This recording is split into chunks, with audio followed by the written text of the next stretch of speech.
and defined by cycles of promise and peril. Power has often felt like a permanent fixture rather than a public trust. P2B's decision to bind himself to a single 4-year term stands out as something both audacious and revealing. As the presidential candidate of the Nigerian Democratic Congress, paired with the northern heavyweight Rabiu Kwankwaso, Obi has not merely struck a political bargain. He has signed into existence twice over, once with the party and one personally. This is more than tactical coalition. Building in Africa's most populous democracy, it touches the deepest fault lines of Nigerian politics, the unwritten rules of zoning and power rotation, the hunger for credible leadership after decades of broken promises, and the perennial question of whether any individual, however capable, can bend the arc of complex federation towards renewal in just one term. Critics call it naive or insufficient. Supporters see it as a rare act of political self-restraint. Either way, it forces us to ask harder questions about sacrifice, accountability, regional equity, and what it truly means to govern a country of over 200 million people at a moment of profound economic and security strain. Tonight, we examine that one-time agreement at the heart of the 2027 contest, not as gossip, but as a window into Obi's vision for Nigeria, the durability of opposition alliances, and whether this experiment's limited tenure can deliver the transformation so many Nigerians desperately seek. This is the Eastern Eye. I'm Alex Obodo.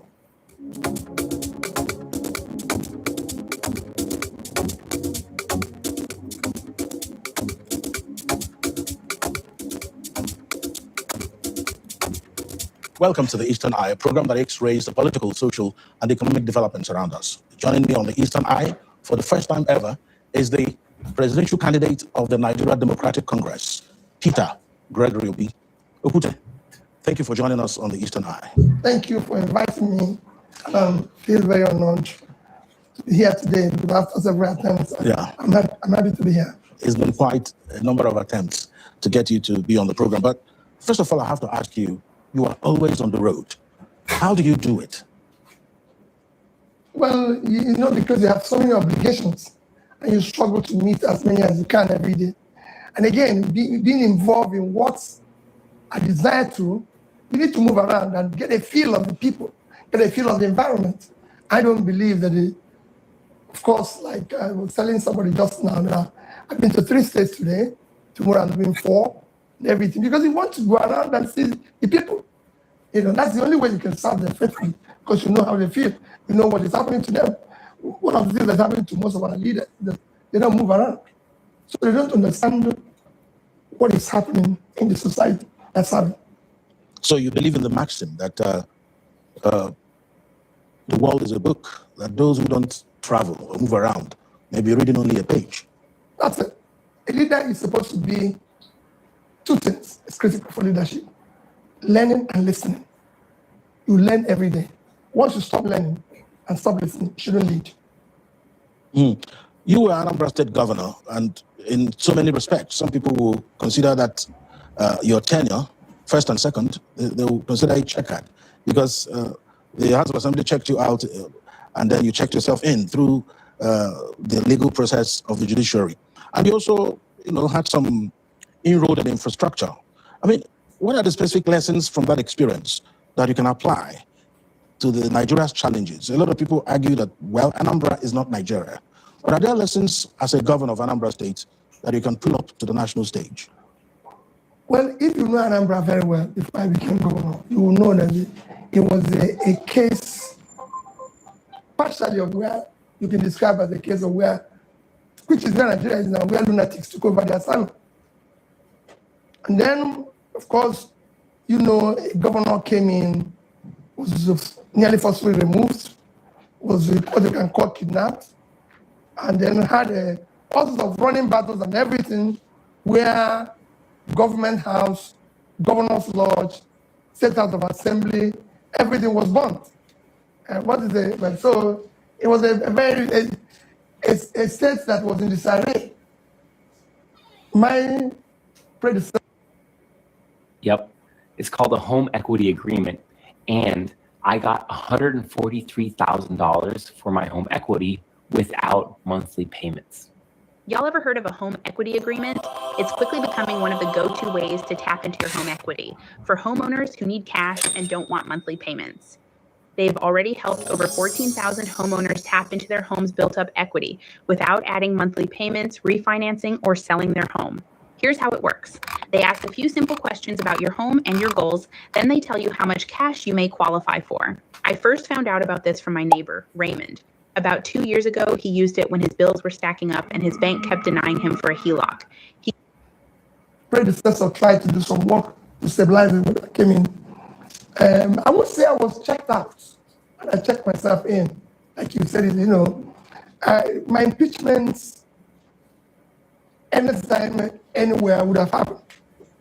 Because when I came in, I was focused on turning the place around. If you bring change, you always have automatically enmity with those who live off the old order. So I was like a driver carrying buses full of passengers that passed their destination. And I had no alternative because, yes, I was taking them to a better place. They didn't know where I was taking them to. But since they passed their destination, the only thing they could do is to throw out the driver and have to go back to where they used to be. But thereafter, when they found out where I was driving the vehicle to, they were with me. Is there lessons? Yes. Basically, the lessons are what you can apply anywhere nationally. First is that there was number one lesson that the cost of governance is criminal enough and unacceptable in our governance system. Mismanagement of resources, which is actually the problem we have today as the nation. There's non-urgent realignment and prudent management of our resources. It's missing. Following due process and ensuring that budgets and everything, promises made during election and everything are faithfully followed. We miss it. For example, when I came in, just to give you an example, we had more money in office of the governor than most of our ministries, including Ministry of Education. The governor's office had more money. They had more money, even in the office of First Lady, somebody nobody voted for, who had no reason to exist. Anyone had more money in that office than even some of our agencies. We were paying lots of bills. We had a lodge in Abuja. How could governor of Anambra State have a house in Abuja? He doesn't live in Abuja. We have almost 80 workers, good number of drivers. So there was too much waste. So when you see all this, so the lesson is something you can take from there. Of course, fighting corruption and everything. So there's not a number of lessons that they can apply. In fact, that is urgently required at national level, where the criminality is even worse. All right. My Buchu goal just kicked in. Sir, that is always an immediate yes for me. My husband has been initiating in the bedroom again, and it is all. Thank you for laying that out. Let's go to the political questions here. You've moved around quite a bit politically. You've moved from APGA to the PDP, to the Labour Party, to the ADC, and finally now to your current platform, the NDC. I'll go back to the lesson question again. In all these movements, maybe the movement from APGA to the PDP might not be the same from your movement from LP to ADC and NDC. Help us make the distinctions of the lessons you've picked up and the experiences of 2023 and what you are experiencing now as we build up to 2027. Well, show me anybody who hasn't moved. Everybody has moved. There's no lesson in the moving, I can tell you. It wasn't, there's no, the only thing I can tell you about the movement is that it's more of a strategic intent that when I'm here, they put fire here, I have to move to the next place. And if I find out the vehicle I'm using is broken down here, I have to, because it's, on what does it mean? You're going from Enugu to Onitsha. And by the time you get to 9th mile, you find out that the car can no longer move. The destination is Onitsha. You jump into another car, and by the time you get to Oji, maybe you have met some bandits and they shot at the tire. So you can no longer move. So that's what is happening to me. strictly that. I would have loved to have a more structured party where we have actually some principles guiding the party and everything, like it's everywhere. And I keep saying these are one of the things I want to fix. For us to have a political system where our parties, opposition especially, are well supported to play their role. Because you can't have a democracy without opposition. And you need a strong opposition so you can interact with them. There's nothing wrong in interacting with somebody who is not in office. You asked me about my lessons in government. When I was governor, on occasions, they come back and say, Dr. Chris, you get criticized this. Why would they? I said, no. Let's look at what they criticize. I know what is right. He would even call me and said, I recall an occasion where he said he went to a school in his village, so and so is not there. And I said, I will come there. And by the time I arrived in the school the next day, he was there waiting for me. And when I came, he said, this is not yet, it's not yet, it's not yet. And people were like, why will he be directing me like that? I said, but he's telling me to do what I'm supposed to do. Is there anything wrong in it? I want to have a stronger opposition. A system that will check whatever I'm doing and make sure it's in the right direction. Because we now have a situation where, like what I told you, where the people in power will tell you they're happy to see opposition quarrel. They even can't joke with it. From the president to the senior president to everybody. Nobody is happy living in a system that is not working. So there was no, I would say there's too much lessons learned from those movements, but they became necessary because to stay where they left me would have been disaster. I don't stay where they live, where they live. If they drop me here, if you drop me here now, I can tell you, when I will come back, I would have moved. You continued moving? Yes. And you went viral on one of your outings on Tuesday about your safety, especially how people who associate with you are treated, and even how your business interests are also suffering because you are aspiring to be Nigeria's president. Some people, maybe because there were a few laughs on that program, how serious is the situation? Very serious. What very serious. Have any governor told you not to come to the state? You. Have any governor? Welcome to the GED Academy. My name is Leonard, and I'm going to be your personal teacher. My job is to help you pass the GED test and get ready for college and a career. What I hear from most of my students is they want a way to make study. I have been told by me telling governor, come to your state. Don't come, we can't guarantee your state. So what else do you want me to do? I'll say, I've been to several universities in Nigeria, invited, events scheduled. On that day, I was not allowed to enter the university. The records are there. So whenever I accuse people, the records are there. You could see it everywhere. Even the issue of what happened to me at the airport, go and check any day at any particular airport. I've only one car that comes in. That's the only car they found fault with. When I see people come with the convoy of 12, 15, only that one, they spotted it. So what else would I say? I said with every sense of sincerity, my life, my business, everything, but that is not deterring me because at the end of the day, we'll only pass through here once, not twice. Your running mate this time is Senator Rabiu Musa Kwankwaso. It is on record that probably you tried to reach out to him in 2023, but now he is your running mate. Yes. What has changed between 2023 and now that Kwankwaso has agreed to be on the ticket with you? Well, we don't know each other very well in 2023.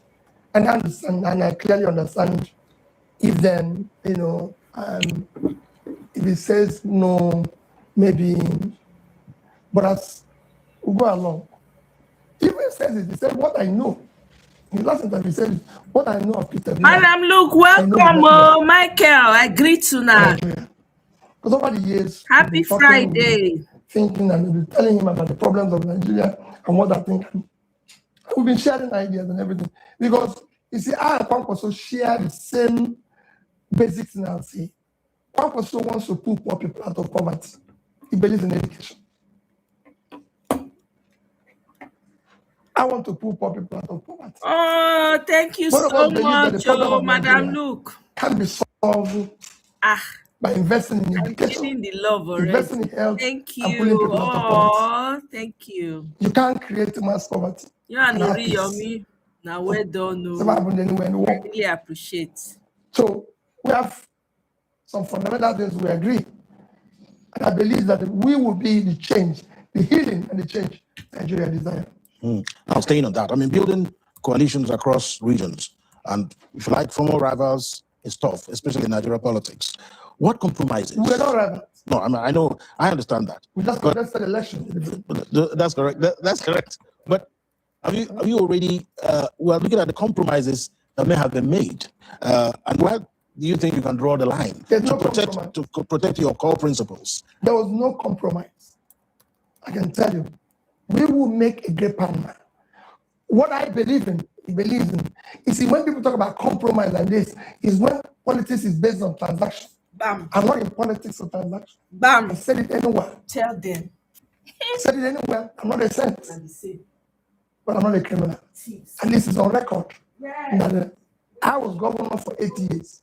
And I've challenged everybody since I left. This is my 14th year of living in Anambra State as the governor. Over 13 years, living in Anambra State as the governor. I will challenge anybody to steal me, any other person that left. Who left what I left behind. No thief sees what he can steal and leave it. Not even in church. That's why when you go to church, they tell you, no. Take your phone, take this. Because not because people are coming to church to steal, but because in their nature, because they are stealing, if they see what they can steal, they will steal it. But in this case, I saved money in foreign currency without anybody asking me to. It was there, the records are there. But the day I left office, I was not owing any salary that Anambra State is supposed to pay. I'm not owing any pension or gratuity that is due to the state.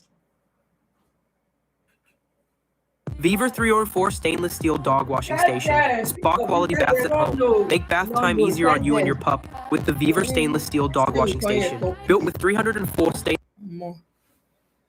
The state, not the agency, not anything. I'm not owing any contractor or supplier that have delivered. Yes. No contract that is ongoing, but anybody who have executed this contract, I was not owing. And I provided salary of that month that I was living. And I have in 3 banks, Access Bank, Diamond Bank, Fidelity Bank. I have in these 3 banks, in each 12 billion naira, $50 million. If you want the statement, I give it to you. But if you want, I can give it to you by Monday. It's documented. They signed it for me. What nonsense. And these are money that I saved. Nobody said this. I was the one who is saying, put this money aside for the future of the state. When I could have taken it, put it in one guy's and created this thing. So if I leave it, politics for me is not transaction. You go to Oka, I have no piece of land from government. And since I left, Anambra State have not bought me a subject of pure water. Pure water. I'm not talking about real water, good water, pure water. Never. All right, Mr. Tinubu, since you are now talking about money, so let's delve into the economy a little bit. Nigeria faces high inflation, unemployment, naira volatility, and over-reliance on oil. What is your concrete plan, perhaps as you aspire to be Nigeria's president, to solve this problem? Some people believe that Nigeria's problems, especially in the economic front, are intractable, that we've possibly crossed the bridge and we can't get back. Do you think that we can solve this problem? Let me tell you, when we have countries after countries that solve their problems. It will not be overnight. But what is happening now is that you're traveling on the wrong road. And they tell you to reverse that verify. If you're going to and you get to Night Man and to Soka, and you're now where you're almost in Makodi, what you need to do is to reverse the vehicle and start heading back. Because you're on the wrong road. Nigeria is on the wrong road. First, you need a competent driver to drive this vehicle. You need one that has capacity. You ask me, I'm on the road every day. No. These are part of the ingredients of governance. You can't just stay in one place. Bam. You need one that a compassion. Who knows that you cannot continue to keep these people poor. Have the character. Because people we have today in governance are countless. And they have to have the commitment to say, well, this place must change. I was governor in Anambra State. From the one I saw that things were not moving. But I decided this place must change. And the only way it can change is this determination. Wait a minute, Office of First Lady, closed. Please, my wife is with me. Don't have anything to do with any office here. If they ask you, you're Peter's wife. Exactly. That's the title you have. It. Anybody can call you anything. So you reduce that side. A lodge in Abuja closed down. We don't have money. Anybody who wants to stay there, come home. We don't have no governor's lodge anywhere. We are building presidential lodge. I told them the president doesn't live in Abuja.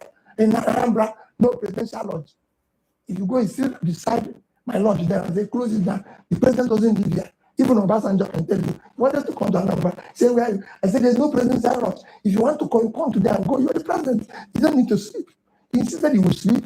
I said, okay, since you're going to sleep, in my tradition, when a big man comes to your house, you vacate your house. I said, I'll vacate my lodge. That's what I did. I vacated my lodge for 3 days. I said, no, just go. I said, okay, when you go, I come back.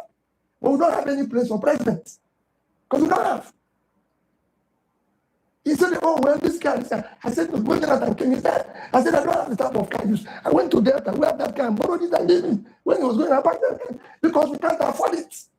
We must not do things realistically. So if you're determined, I'm just telling you about the commitment on it. But what are you going to do to turn around the economy? That's the question. First is that you need to shut down waste, shut down corruption, apply the little resources in critical areas of development that you can use to measure development. One, education. Bam. You need to educate your people with skill. Basic education, not campus. Basic education. You need to put money in health. People have to be healthy.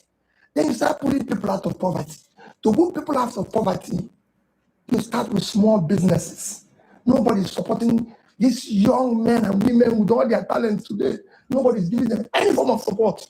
That is the huge way you have to go, tap it, make sure that the government gives them all the support they need, provide them the financial support and everything. How do you tell a young man who have an idea today to go to bank and borrow money and pay 35% interest? We at Lifeline Screening have screened over 9 million people over 25 years. That's my president. We identify your risk. Drop gems. Oh! And survive? No way. Show me your president. If you check Indonesia today, I was in Indonesia, I spent 10 days. And I tell us, if you put the Indonesian employment is 90% from small businesses. 80%.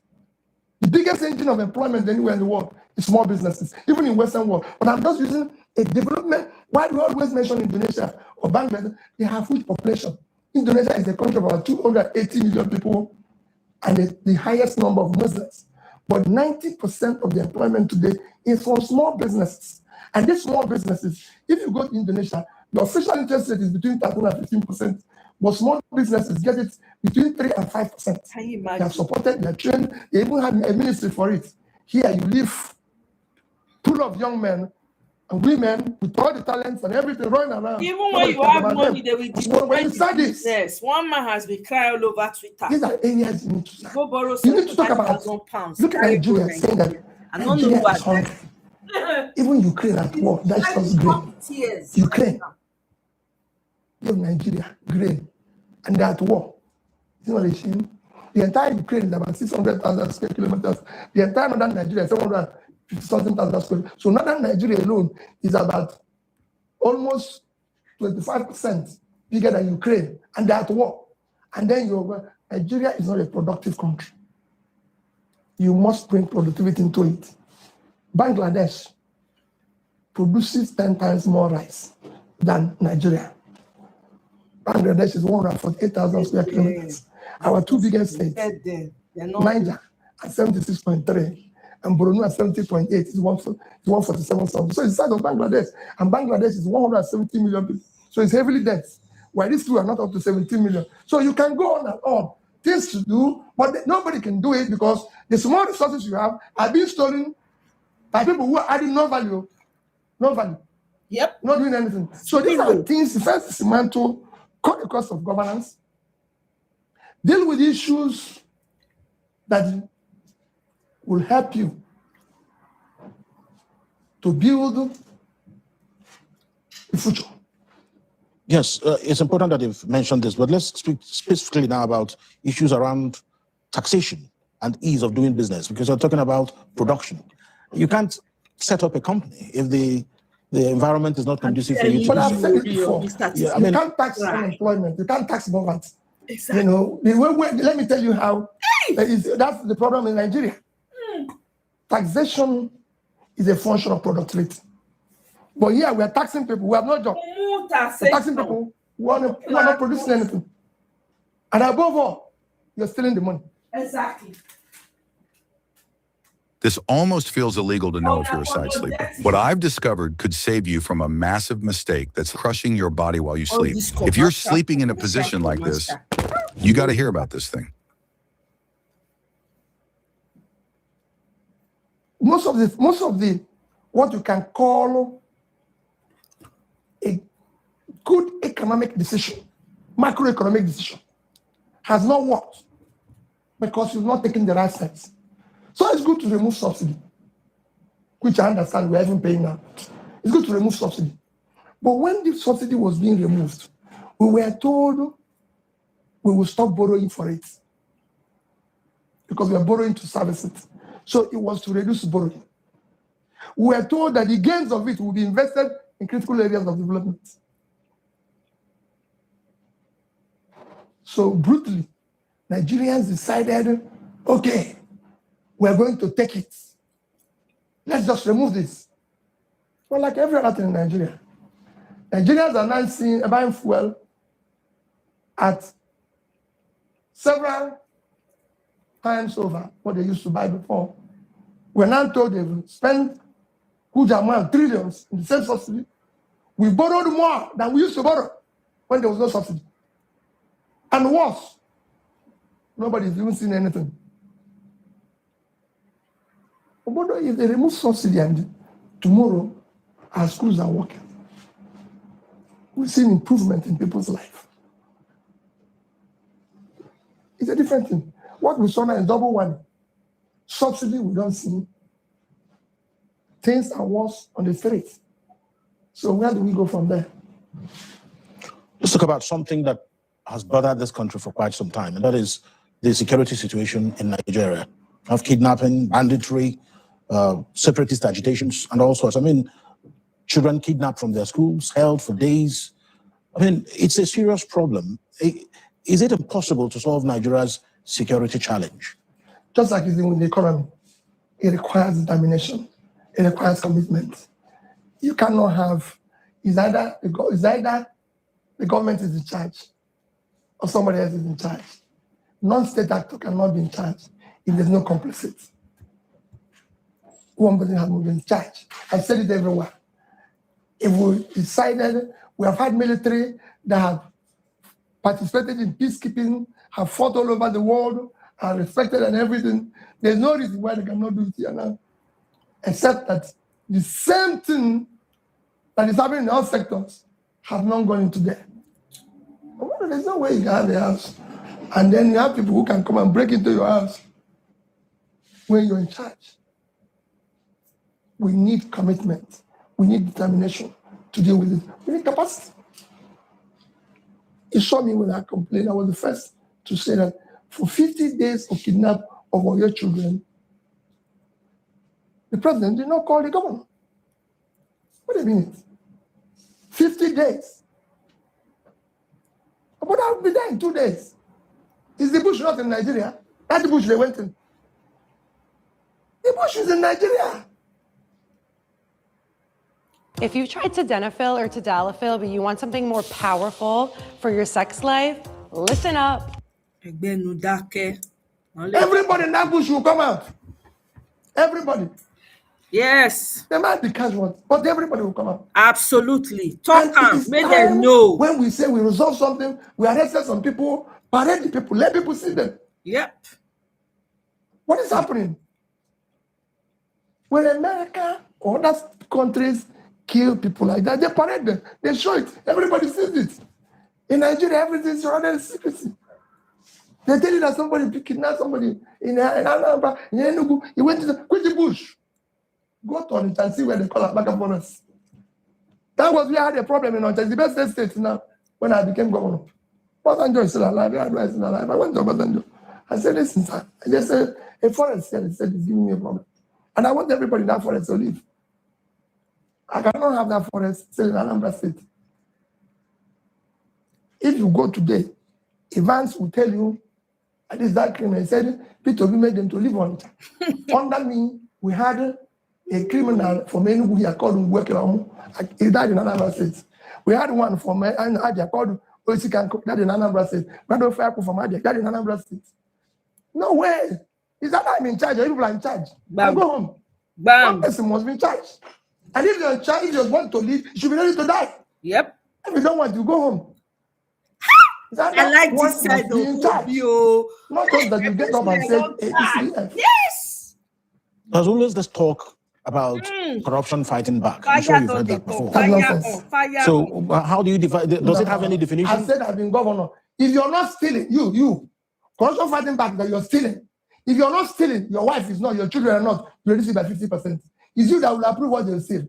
It's when you put your own. If I put my own Obodo as governor, then you as commissioner will put. Exactly. Then Pamsec will put. Everybody will put his own. Bam. But if my own is not there, nobody there put anything. Because I know the price. You come and explain yourself. I can be governor. I can tell you, go, if any contractor today tell you that he sat down with Peter Obi and he said, put this amount for me, come here and stop contesting election. One contractor, just one. Say, I put this one for me. No, it's not possible. The only thing I want is do your contract. I said, I'm not the center. If I'm entitled to it, fine. If I'm not entitled to it. So let nobody tell you, corruption, fighting back. Fighting back, it's you that when you put your own, other people put their own, that's fighting back. All right, on that fighting note, we'll take a break here on the Eastern Eye. It's a special one because we're having the presidential candidate of the NDC. And we have a live studio audience here who have been waiting patiently. When we return from that break, they will have the opportunity to ask Okutendibo some questions. Stay with us. Okay. And the economic. When migraine tries to make you miss the moment, don't miss out. Missed it. Economic developments around us. We're still having this very illuminating conversation with the presidential candidate of the NDC, Peter Gregory, who has decided to do just one term if elected as president. How will that work? So I find out from Peter Gregory. Will you keep your own end of the bargain? Because it's usually a very big talking point. It happened to Jonathan. How will you pull this off? Well, you know, part of what is lacking in Nigeria is lack of trust with the leaders. Yes. When people talk about agreement, the promise or those who are campaigning, leaders have pledged to do during their campaign should actually be binding on them. And we have to rebuild trust in governance, trust in leadership. And for me, it is all part of what I've been talking about this evening. That we must do things that people should now start having faith in our leaders because what they say is what they do. Start trusting them. I will serve 4 years because we have kind of written, call it agreement, that it will go north and south. If I have the option, it would actually be one tenor of a particular, rotating within the same geopolitical zone. I was with the Swiss ambassador a few days ago. He told me what to do within the regions or the language, not actually in their own language. They do it in such a way that every year, one acts as the president for that year, next year, and it's brought his inclusion. It brings in everybody have a sense of belonging. Like I said before, that my presidency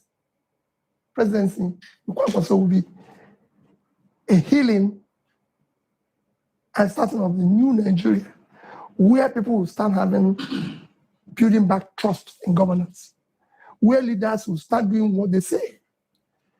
Because the country desires so. We'll go to our live studio audience. So they've been bubbly. I wish they can just pan to them so they can see that they're here.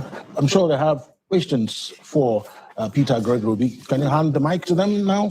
Start to the front. Sir Abuchi Anweyago, veteran journalist and public affairs analyst. I am Sir Abuchi Anweyago, a veteran journalist and public affairs analyst.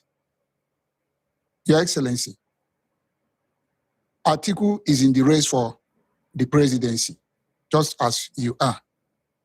What do you think about Atiku's presence in the race for the presidency, given the geography factor? Atiku comes from the north, and we hear about the monolithic north. So what do you think about his presence in the race for the presidency? And secondly, Your Excellency, the governors, virtually all the governors seem to have ganged up in support of President Bola Ahmed Tinubu for the same competition, for the same presidential race, except one governor. The other 35 governors, irrespective of their different political parties, are seen to be with Tinubu, supporting him for a second term. What then gives you confidence in the face of this gang-up that you are going to be successful in the presidential race in 2027? And finally, Your Excellency, let this small device sit in your home to generate clean, free energy and never worry about power bills again. Homeowners are powering their homes and reducing. how do you intend to grow the GDP of Nigeria? Some governors use taxation to grow the GDP of their states. How are you going to grow the GDP? Are you going to use taxation to grow the GDP of Nigeria? That's well, I think let me quickly respond to what you said. I'll start with the last question. How do you intend to grow the GDP? The only way to grow a country's economy is productivity. Any other thing you're doing, wasting your time. A country has to be productive. Nigeria, as it is today, is not productive. Nigeria cannot produce the food we eat. You need to produce that. And we are endured freely for that. We can't make more money from agriculture than we make from oil. I just gave you an example using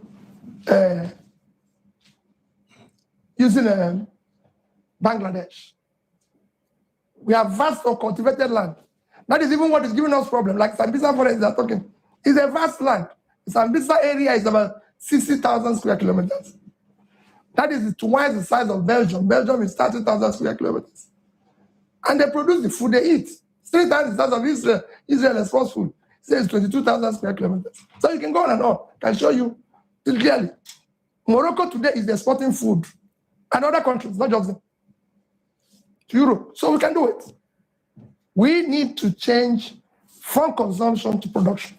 And the more you become productive, you create jobs, because your biggest means of creating jobs is agriculture, which will now feed into manufacturing, and you must manufacture for export. The more people are employed, the more tax you generate, the more small businesses you employ. I've said it before. So Desire, welcome. To be able Happy to Friday. Create employment, and you need to support small businesses across the world. Small businesses, big economies, fastest economies with respect to their economies like China. 60% of the employment are small businesses. China has about over 800 million people employed.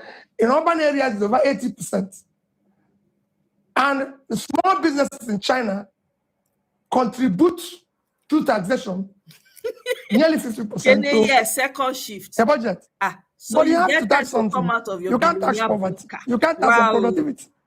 You can't tax somebody who's unemployed. The masses. If I have a job, I pay you tax. But look at it here. They've created mass poverty. When they came in, 87 million people were poor. Today, over 450 million. So where are you going to get the tax from? So what they're doing now is that, so by productivity.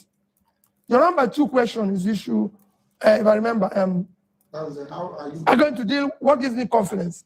I didn't have Chancellor in 2022, and I won the election. Bam. Tell them. Hi, Brag on I'm that. Adam, and I made an appointment with Lifeline Screening to get my arteries examined for plaque building. Let's leave the past. I didn't have Chancellor. Bam. So talk less of governor. I don't need the governors. I need the people. Bam. The governor is an individual. The governors have not moved. The people did not move with them. He's an individual. He has only one vote. The people of Nigeria will vote in 2027 for their own life, not for the governor. Because the governor is on his own. They've not changed that animal kingdom to some animals are more equal than others. So it is time for those who are still suffering in that kingdom to say, okay, Nigerians must now vote for their future. They're now voting for the future of their children, not for the governor's interests. They are now voting for their own future, for their hunger. 35 million Nigerians are facing hunger this year. Not the governors. You just said 35 governors. It's 35 million Nigerians who don't know where the next meal will come from. If the governor was feeding them, would they be announcing that they're facing hunger? So it's time for them to say, enough is enough. Nigerians are not, your children have been being kidnapped in schools. Have they kidnapped the governor's children? So why are you still thinking about them? It is time to say no. We're not quarreling with them. Some of them are doing well. And with due respect, we'll bring you back. But for that purpose, number one, we need somebody now that will sacrifice. You know? They know. The money that we're borrowing today will be paid by your children. When they have no benefit, they didn't pay their school fees, they didn't do anything for them, so where are they being paid? Atiku, well, Atiku is my guy, my leader, and I respect him, and I'll continue to respect him for the rest of my life. He has right to contest. It's left for Nigerians to decide. I'm contesting, and I have respect for everybody, and I keep saying, I'm the most qualified for the job. I have what it takes to start turning this country around. And I proved it at subnational level, that you can turn a difficult place around. And that's what I want the opportunity to start doing. Your Excellency, I am Dr. Bas Chikeze, a public health physician and the Secretary Guild of Public Affairs Analyst of Nigerian Enugu State Branch. You've talked so much about education, telling us about Morocco, Egypt, Bangladesh, and so on. These countries have the same, almost the same educational level as Nigeria in terms of literacy level. However, there is something that is pivotal to the development of every country, and that is iron. I have listened to you attentively, but I have not heard how the iron industry can be developed. I don't know if you can enlighten us how that could happen. And then again, we're talking about insecurity in Nigeria. I don't know if you could actually throw light on how you handle human insecurity or human security within the country and across, the Sahel region, so as to bring security, within our environment. Thank you very much. Most side sleepers think they're fine until this happens. What I've discovered could save you from a massive mistake that's... We don't need them. You can't talk about steel industry when you haven't even dealt with agriculture. The countries I remember some of them have listed. They didn't start with steel. They started with what we call basic agriculture. I haven't seen her in a long time. To be able to deal with that issue. I'm sure she's well. Which led to other things. Probably busy. Yes. When you talk about manufacturing, and this is not going to be, it's not just what the government is doing, is to create the environment that will make it attractive for investors to come in all areas of productivity, of manufacturing, of everything. Nobody's coming here to talk about today, due to some microeconomics policy, we've seen foreign investment, but no portfolio investment, not long-term investment. Because I'm not going to put my money for long-term here when you have no power. When the rule of law is not there. When there's so many basic things that is missing, you need to deal with that. When you talk about us having the same level of literacy as Morocco, these are things you see when you manipulate your papers and your figures. Let me tell you, before this government came into, you can Google, by 2022, Nigerian unemployment rate was about 30-something%. It's the same thing with South Africa. Youth unemployment, Africa have the highest, in percentage, highest youth unemployment. But in figures, we have the highest. Probably in the world. But today, if you Google it, they say our unemployment is 4%. That's what you get. You have, my brother, 18 million out of school children. What is the population of Morocco? How do you get all the regions to develop at their own pace and everything? Exactly. Of course, it's very easy. When you remove the country from consumption to production, when you stop corruption and make government not to be transactional and everything, you will see it happen. Because that competition, the competition you had in the past of every region trying to do something is because there was nothing to steal. Yep. I just told you that we can make more money from agriculture and we make more money. Where is the agriculture going to happen? In the north. That's why we have vast uncultivated land. Niger State alone can feed this country. Just Niger State. Remember, they have fertile land, they have everything far better. I have compared it and said every single day. Netherlands makes from agricultural products or related products 120 billion euros a year, which is about $130 billion. That is 3 times what we make from oil. And with water, they are 41,000 square kilometers. Without water, they are 33,000, which means Niger State is 2.5 times their size. So we can make 10% of that, just 10% of what they make. Imagine if we're making 10% of what they're making. And you can go on and everything. I get you hard, but that's about it. I help you get hard physically and help promote arousal mentally. I'm the total package for your package. When I was in this station this night, I was talking to somebody who had been in Kenya flower fields. And you see where young girls and boys are picking flowers for export, flowers. You know, you go to abroad, you see people offer them when they're doing Valentine, Kenyan flower, this flower, that's a flower. This is sophisticated. We have Taraba and Bila Field, everything, same temperature. So you can go on. But you need to educate the people, have the skill, have everything, and be determined until you remove certain things that are in our governance. Corruption being number one, which I've told him now how to reduce it, and they cannot fight back if you are not involved. Your Excellency, my name is Dele Maxwell Ugwai. My question is, I personally believe that Nigerian foundation is fundamentally flawed. And until it is fundamentally altered, I don't think there's anything meaningful that can be built on it. For example, the issue of quota system. How do I mean? University admission to federal establishment, federal universities, federal colleges of education, federal government colleges.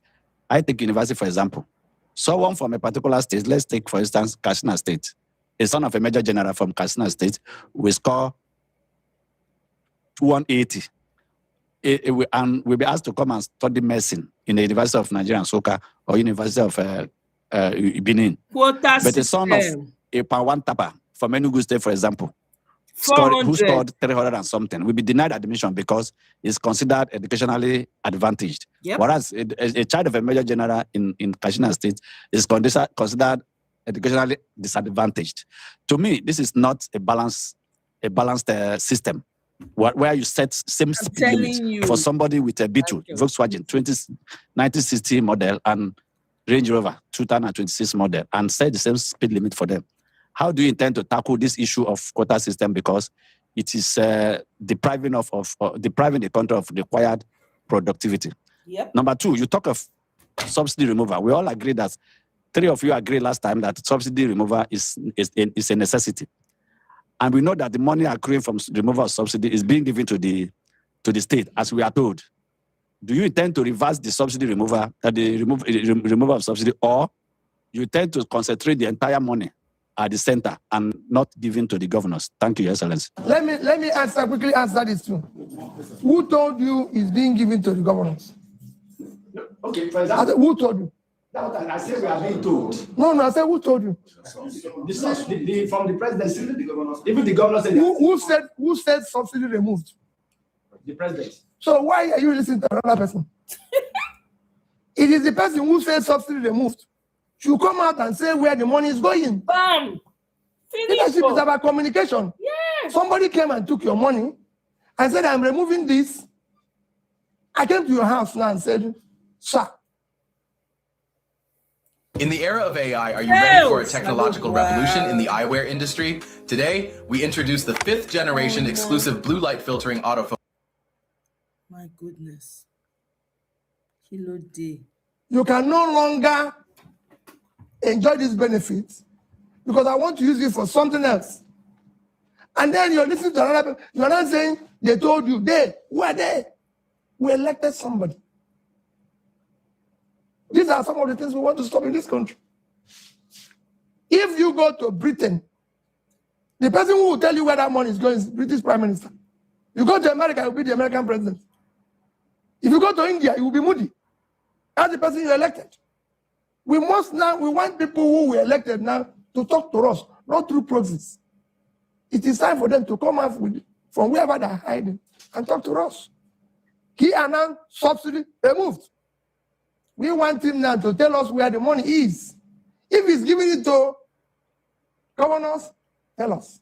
If he's giving it to our wives, tell us. So we can go to them and say, Madam, I hear you are not the one collecting this money. Where's my own? Somebody needs to tell us where the money is. Not through proxies, because we didn't hire them. The person that is elected is the person that is supposed to talk to the nation. If I'm president of Nigeria, I will not talk through proxies. I will have spokespeople to tell Nigerians about what is happening. But in a critical issues like this, I'm the one that will address the nation and tell them what is happening. That's what, because I'm the one that's elected. It's my responsibility. That's number one. Your number first, the first question was on issue of educational disadvantage. Let me tell you, you know why you're talking about all those things? Because there's nothing fundamentally wrong with Nigeria. No. We don't have more, all these things we're talking about, having more tribes, ethnicity, language. Indonesia have at least 3 or 4 times more languages, tribes than Nigeria. It's because of sharing. Once you have sharing, once you have this, you were talking now about when they go for job employment, is this because it's a method of sharing? You can decide today to earn all that if you choose to be productive. We have less than 300 universities. I said, I'm telling you, so I'm comparing it with one country now. Indonesia have over 3,000 universities, 10 times. Our population is 280 million. We are about 230. They have over 3,000 universities. We have about 300. If you go there and want to go to anything, you go. If you go there and finish, you go to India, go to anywhere and finish school, you can start your own hospital. If you're caring people, nobody, you don't need any job. It's because we are used to, where do you want to work? People will ask me now, I want to go to custom. How can somebody who graduated? Because it is stealing and sharing. That's why somebody can come out of university and say he wants to go to custom, go to police. I want to work in NLP. No! People are starting their own businesses, even from school. All these people we are doing today, people who created the companies like Apple, they didn't go to anywhere. Yep. It was in the garage. Yep. As Steve Jobs and Wozniak started Apple and was able to bring John Scully, who was president of Pepsi, to come down and work with them. We have so many talented young people here that need support. California needs a permanent fix to this wildfire crisis.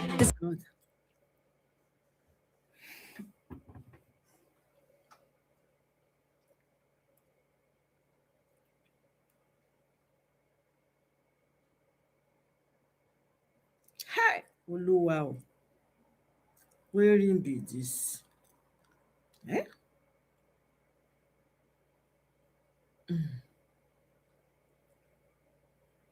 Support, they don't need to be looking at this thing you're looking. It is by creating that people, once the country becomes productive, all these things will fizzle away. You won't have it anywhere. It's in other countries until they move them from consumption, from sharing. The reason why today we are debating is that I want to start creating a country where people's talent and hard work will match up the opportunity. All these things will disappear. Nobody will care about who is educationally disadvantaged, educationally advantaged. It doesn't bother anybody. What you need is to give everybody basic education, create an environment where people can thrive, where their creativity, where everything. Quebec, draw Spain. It was the only goalless, is it? Yeah. Is it not goalless draw? I think that was the only match they didn't win. They don't match they win with. Quebec is 500,000 people, 525,000 people. They stop Spain, mighty Spain. Because they were organized. So it's not a question of is how prepared are we as a nation. We must stop this sharing, going to this, going to do that, and everything. That's where I said. All right. The next question, please. Your Excellency. Good evening, Your Excellency. Chukwuma Okenwa. Your Excellency, beyond the dynamics of counting the votes in Nigeria, a greater dynamic is making votes count. And two institutions are pivotal to making that happen, vis-a-vis INEC and the judiciary. But judging from 2023 elections, where we didn't see INEC or the judiciary live up to its expectation, two moments stood out for Nigerians. The time just before the results we announced, and of course, when we looked up to the judiciary. So it then follows that just counting the votes is not enough, but making it count. What do you think Nigerians must do in 2027 to ensure that beyond having their votes counted, that truly their votes are made to count? Thank you. I'm not counting it. The people can do it comfortably. If Nigerians want their vote to count today, will count. Or they will count the person who didn't count it. Bam. Period. It's a very simple thing. It's your vote. This vote must count here. Yeah. It's impossible. There's no. You can decide that. Yeah. There's happening in nations all over the world. Yeah.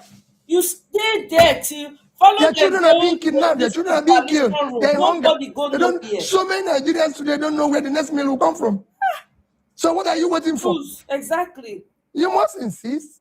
We want this vote to be counted. That's it. That was what I said when you talked about governor. But that day, it's Nigerians that will collect money and vote and then go back and say, oh, we're being kidnapped, we're being this. No. This is time to say no to all that. And if you say no, it won't happen. Quote me anywhere. Yep. Nothing will happen. All this is they're doing is just Nigerians who determine it will work. Judiciary will work with their Nigerians.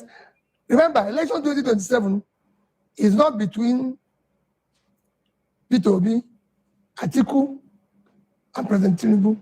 It is between the people and the government. Bam.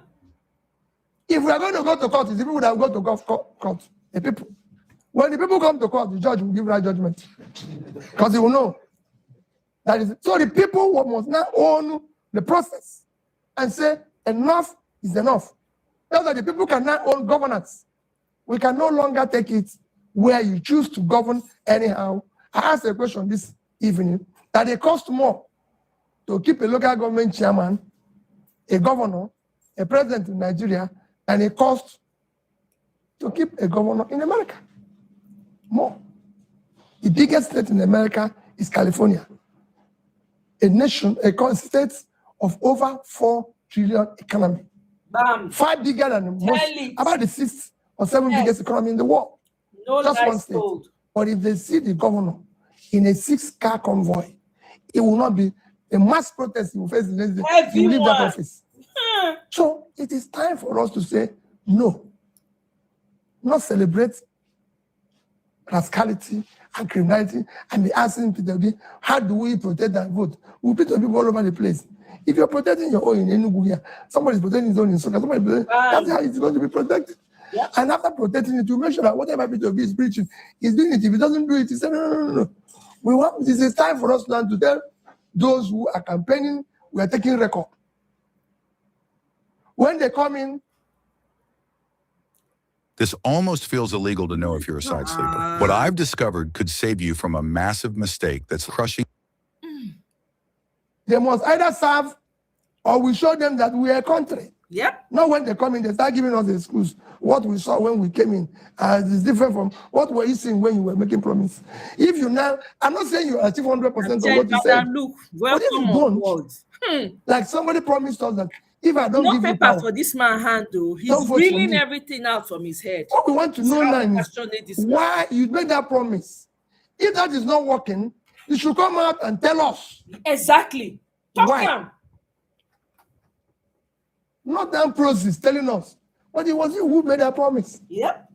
That you deliver power, and if I don't do it, don't vote for me. Now you're sitting down, and people are telling us, is it when you're outside? You won, now that you're inside. That's nonsensical. Nonsensical. Yes. Shouldn't be. Should be you appealing to us and saying, I promise this. You're saying all is fair. People don't expect 100% Everybody wake up, result in some cases, but they want 100% effort. And you have to explain it. Good evening, Your Excellency. It's a pleasure to have you today in the station. My name is Emmanuel Dikachi Wachukwu Esquire. Your Excellency, as a member of the youth constituency, we have been told time after time that the youth are leaders of tomorrow, and we've been wondering when will that tomorrow come. You have listed a lot of things that you are going to do for the country if you eventually emerge as the president. And I'm curious to know the roles of the youth are going to play in your government, whether there will be a willing passenger or whether they're going to be involved in key sectors of the economy and governance and whatever that you plan to do for the country. So I'm wondering that you may throw light in the light of your earlier stated manifesto today. Thank you so much. Well, I've been talking about youth today. Everything I've said about small businesses is about youth. In fact, the youth should actually now be the ones to determine their own future. Because their future does what we're doing now will take its revenge on you. I'm telling you. Because all this money we're borrowing, we won't be alive when they demand for repayment. Yep. So you should be the one now and say, hey, no. You can't borrow this. You know, none of you now know how much, what year the bonds that issue will be paid. Are you aware now that Nigeria is issuing bonds to be paid in 2048, 2050? We won't be there. We're all gone. Even if we are not gone, what are you going to do with us after when we are 85 age? Nothing. We have nothing to, we're not part of it any longer. Because this rascality, this misgovernance will take its revenge on you. You should be the one now fighting to ensure that the right person is in government. Yes. When will you lead? You have first to allow people who have capacity and everything to come on charge. But if you continue the way you're going now, where some of you are doing all sorts of things, city boys, city girls, all sorts of characters all over the place, well, when the time comes, you now push yourself into village people. Because if you've chopped your future. Yes. My name is Jessica Dimoke. You said that education is central to one of the ways to solving the many problems we have in Nigeria. And as a classroom teacher, I'm particularly concerned about this because we've seen cases where they've been improved or a bigger budget is made for education. For instance, in Enugu State, where we have about 32% of the state budget going to education. And we have also seen that does not automatically translate to improved outcome. So my question is this: how would your administration ensure that every investment or budget that is made for education is actually monitored and accounted for? Thank you. Well, your question has been thrown to my young brother, Peter Mba. I'm talking about, let me be direct. And I believe what he's doing, he has good intentions of doing.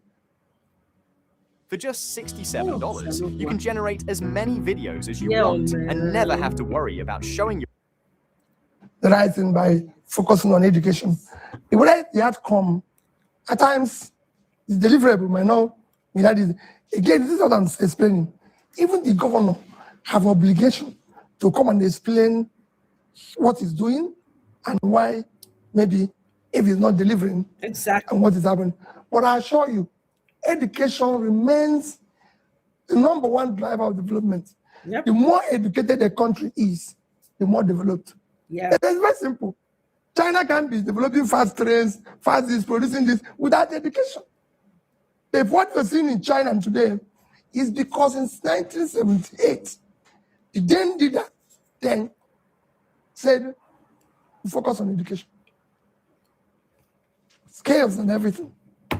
In fact, if you read The Great Escape, I think by Angus Deaton, you see it.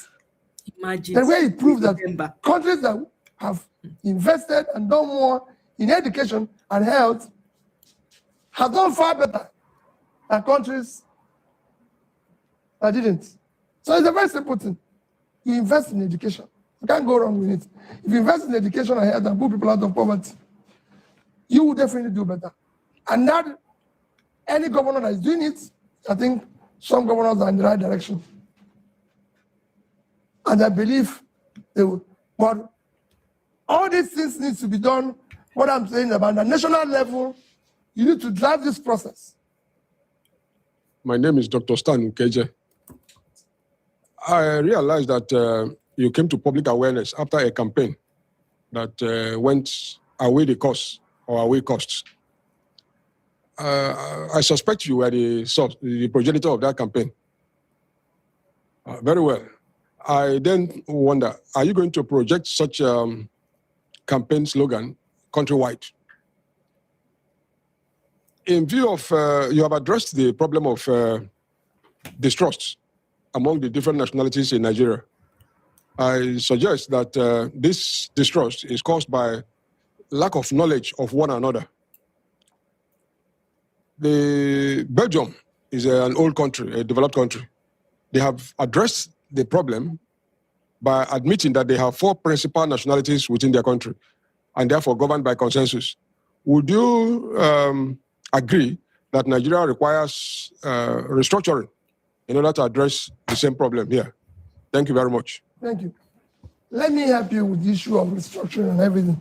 First, you need to be, when you say there are different nations, all these things I said is a function of transactional governance and sharing. I said Indonesia is bigger than we are in population and size. And they have different ethnics or different languages. When you bring good governance and productivity and bring issue of inclusiveness, justice, fairness, you start reducing those rivals. Manually stripping wires is inefficient and troublesome. Check out the Weaver automatic wire stripping machine. That's why I said that my first job is to unite the country. The country is not united. And our constitution even allows that. That's why we have national character and everything. You need to bring everybody to the table. You need to hire the best. You need to focus on developing the country. He talked about issue of quota system. If you have several universities, you don't need to talk about quota system. Whoever wants to read medicine can go and read medicine. Whoever wants to read anything can go and read anything. If you go there and do well, that's it. You come out and practice. There's standard for practicing, there's standard for everything, and you can do well. That's simple as ABC. But when you have limited and all this sharing method, I must be this or that. We want people to have basic education.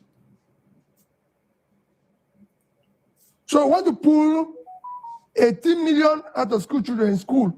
Some of the people who have now living in the bush are people who didn't educate yesterday. None of you here can go to the bush and say, even if you kidnap somebody now and go into the bush, after 2 weeks, you, if the person hasn't paid you, you yourself want to go. But those who are doing it because they've been living there. So it is normal for them. So if they take you there, if Alex take me now to the bush and I decide not to settle him after 3 days, he will say, let's go. Because he doesn't belong there. But because those people are accustomed to living there, they live there. It's normal for them. I've asked those who are kidnapped. I've gone to prisons and seen those who are doing it. Young people, they have no job. They tell me, why did you do this? I have no job. How much were you paid in the last operation? 50,000. You'll be shocked. So if you educate them and they have something they're doing, it will be different. I was in Indonesia for over a week and I asked them, why did we not see people begging in the street? They told me, don't they have factories to work? You go around the world, have taxi drivers, different nationalities, taxi drivers, people who are driving. America, everybody's looking for who drive truck now. Truck drivers earn more than anybody in the Western world. They're looking for them. But because they're not educated, you can't ship them. We will even make more money by educating people and allowing them to work all over the world. Philippines today makes twice what we make for Omoye for remittances. And they're just 100 million. They're just half of our population. They even have Ministry of Overseas Employment. Train their people and make sure they go there and work faithfully and bring back the money. So there's so many things we can do. Organize ourselves as a nation. Good evening, Your Excellency. My name is James Eze. I'm a poet and a public relations consultant. Your Excellency, you talked about voters protecting their votes this time so that they can be firmly in charge of the entire process of the election. And I am wondering what you are doing in terms of voter education to prepare the voters to take charge of the voting process in 2027. Thank you very much. Thank you. Thank you, my dear brother, James. James, that's exactly what I'm doing now, because I'm now beginning to tell them that 35 million is expected to go under the hunger list now. We've actually moved from below 100 in the hunger list to 109 now, going to 150. In a short while, we will, as we normally do, we'll be number one, because we're always number one. So millions of others. Today, you've seen the World Bank say that 79% of Nigerians are facing the possibility of poverty. This is a shocking secret breakthrough in the American medical community this year. This fully automatic... Oh, wow, these people don't hear really well. The adverts not the plenty like this. That is over 180 million out of 230. James, I believe all of us are headed there. Soon it will be 90%. So the people now have to stop that, to reverse that. I'm telling you. And that's my education. We cannot continue to listen to all this. Every day you open paper, it's kidnapped. You open paper, it's fake agency. You open paper, it's stealing. We are now doing budgets for churches, for palaces, for goats, for animals. We have now lived in a country where snakes swallow the money. This happened. It is now time to deal with the snake. I'll be getting out too. All right. We have about 5 minutes to... Thank you for that. It was rather spontaneous. We have about 5 minutes to end this conversation. Yes. But I have 2 questions left. Okay. I'm sure a lot of people will be surprised I've not talked about your relationship with Kenneth Okonkwo. Kenneth Okonkwo was your former spokesperson, but it looks like things have gone sour. In fact, there is now a rumbling matter in court where Kenneth has made some very big allegations. What is it that is happening between you and Kenneth Okonkwo, and do you think it can be settled out of court? Me and Kenneth Okonkwo is not problem. Kenneth remains my dear brother.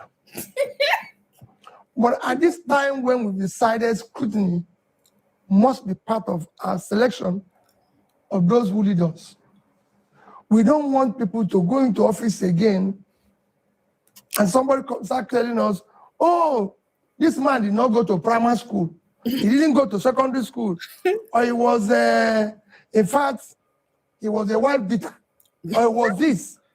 Kenneth Okonkwo said, whatever he said, if I am pushed, I have things I will say that everybody will be shocked. So I just pushed him. Because I want you to say those things. Because those things might actually make me to say, I'm sorry, I can no longer continue. Exactly. I don't want the court to do anything more than that. Just say those things. So Nigerians will know whether Peter Obi, who is claiming that he went to this primary school, he went to Christ the King College, he went to Nsukka, he went to this and everything. You see, what one of the claims people did is that he made third class. Nsukka published the result. Yeah. Some people have even said he didn't go to Nsukka. I have my records. Everywhere I've passed through is documented. Everywhere. If I to tell you how bad it is, some of the schools that have been overseas have called me and said, the amount of inquiries we are getting about you is this. Some will even go and say, oh, he said he did a PhD in Oxford. Yep. It's called a home equity agreement. And I got 140. We don't care, man. It don't reach like 10 adverts. So what is going on? I said to them, look at my CV. What I read in Oxford is there inside it. I'm an alumnus. What I read in Cambridge is there. So I put it there so people will see it. So it is time for scrutiny. It is time to tell us P2B's background. What exactly was he doing? Where, whatever he said. You know, it is time to go and say, oh, this man who is claiming that he has one wife, have actually 3 wives. He has so many children all over the place. They want those children to come out now so people will know who they are, their number. So it's not that's the only thing. Other than that, I am Kenneth remains my brother. He chose his own path. And somebody who supported me yesterday can today find out I can no longer go with the support I'm giving you. It's his own choice. Those who didn't support me yesterday, some of them are saying now, we've now found out we made a mistake. We're going to support you now. So it's just, I've never quarreled, and I'm not one who go into office and say, because this party didn't vote for me, or that party didn't. I want to unite those who voted for me and those who didn't vote for me. I want to unite both of them to be able to live in one country and be proud of it. I think we have to close it at that.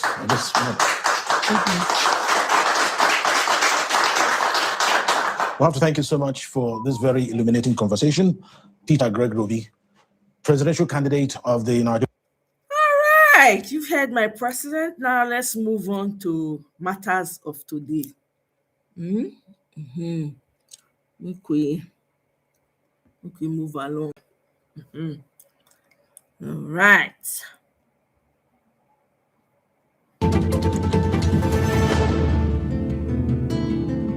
I'm joined now in the studio by John Cardinal Onayekun, Archbishop Emeritus of the Catholic Diocese of Abuja, who was among senior Catholic bishops that met President Tinubu at the presidential villa this week. Thank you very much indeed for coming in. Thank you very much, Charles, for inviting me.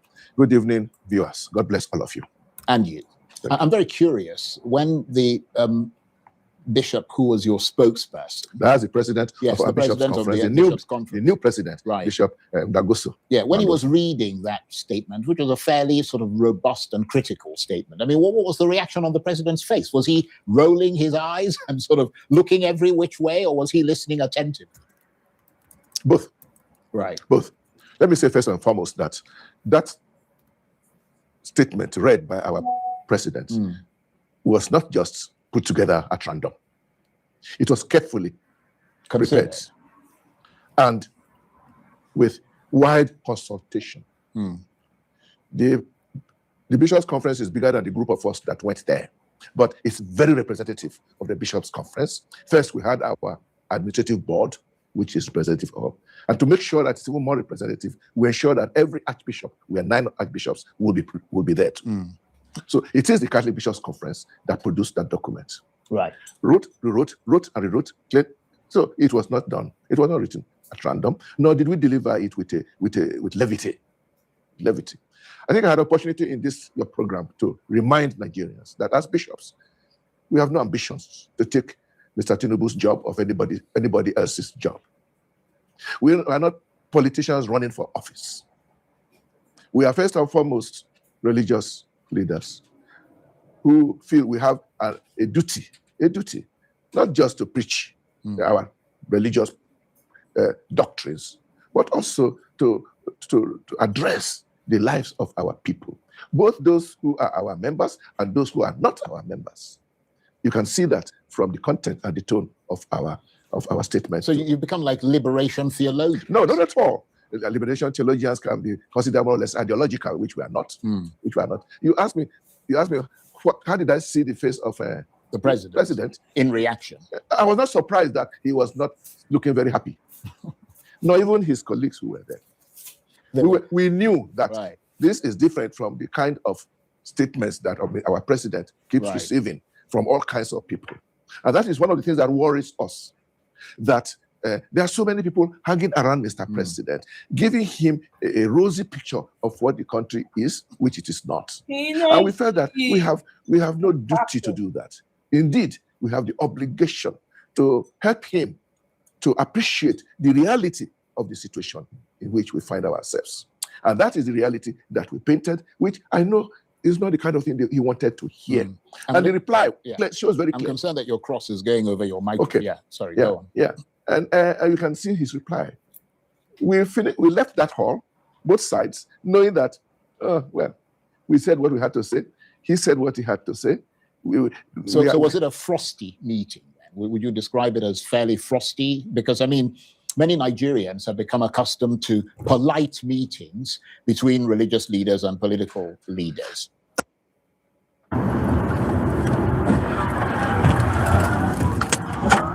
Were you recently injured in a car accident? If so,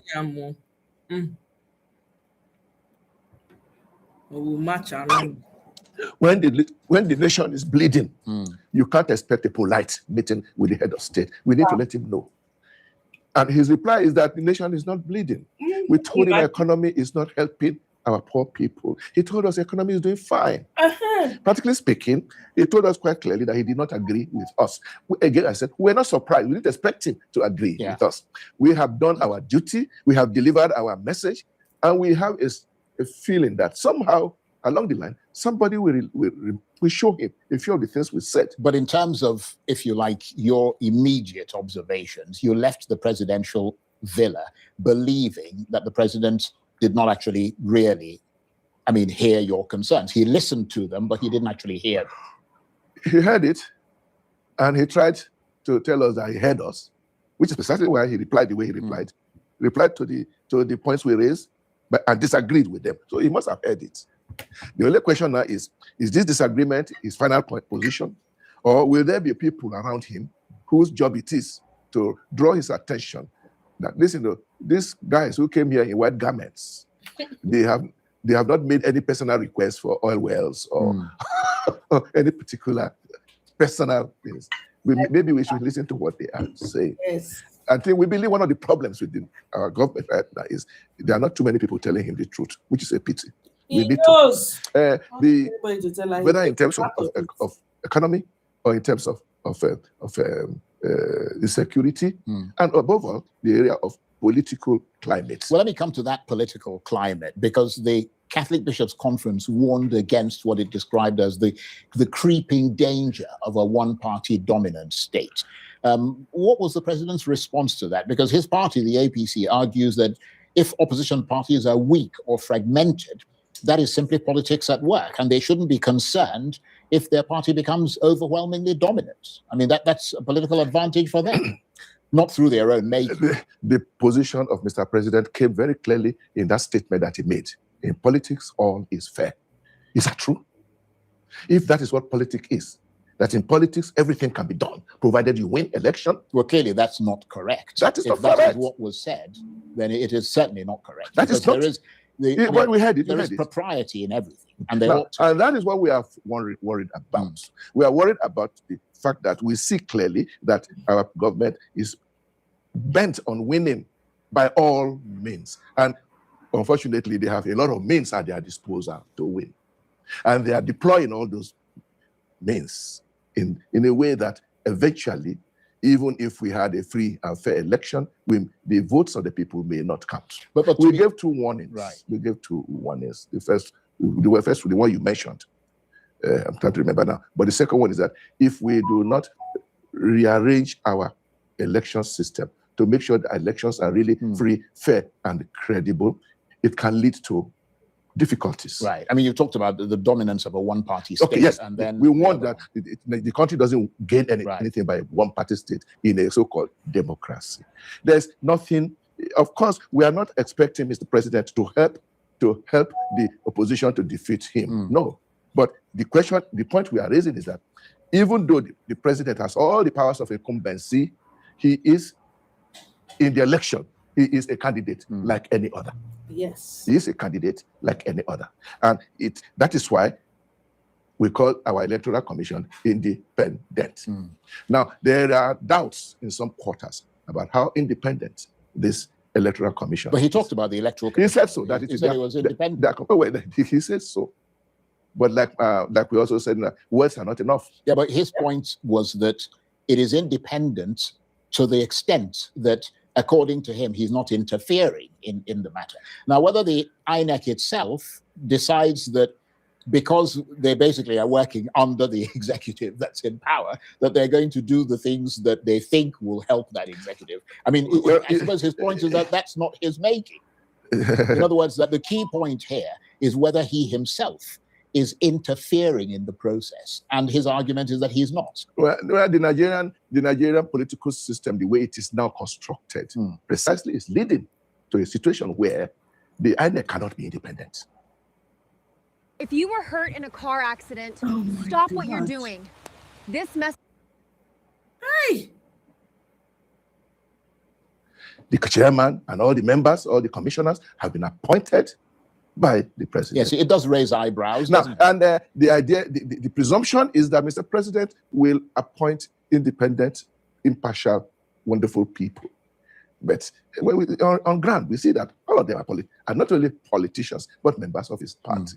And which means we have a situation here of what in our religion. Well, they argue that, I mean, they're not members. They're not members of his party. They're simply maybe people who some argue maybe sympathize with them, but they're not actually members. I mean, the INEC chairman is clearly until we find a system where the membership of the Electoral Commission is put together not by Mr. President, but by a truly independent entity. Yeah, that would remove the doubt. And that is not an impossible thing to do.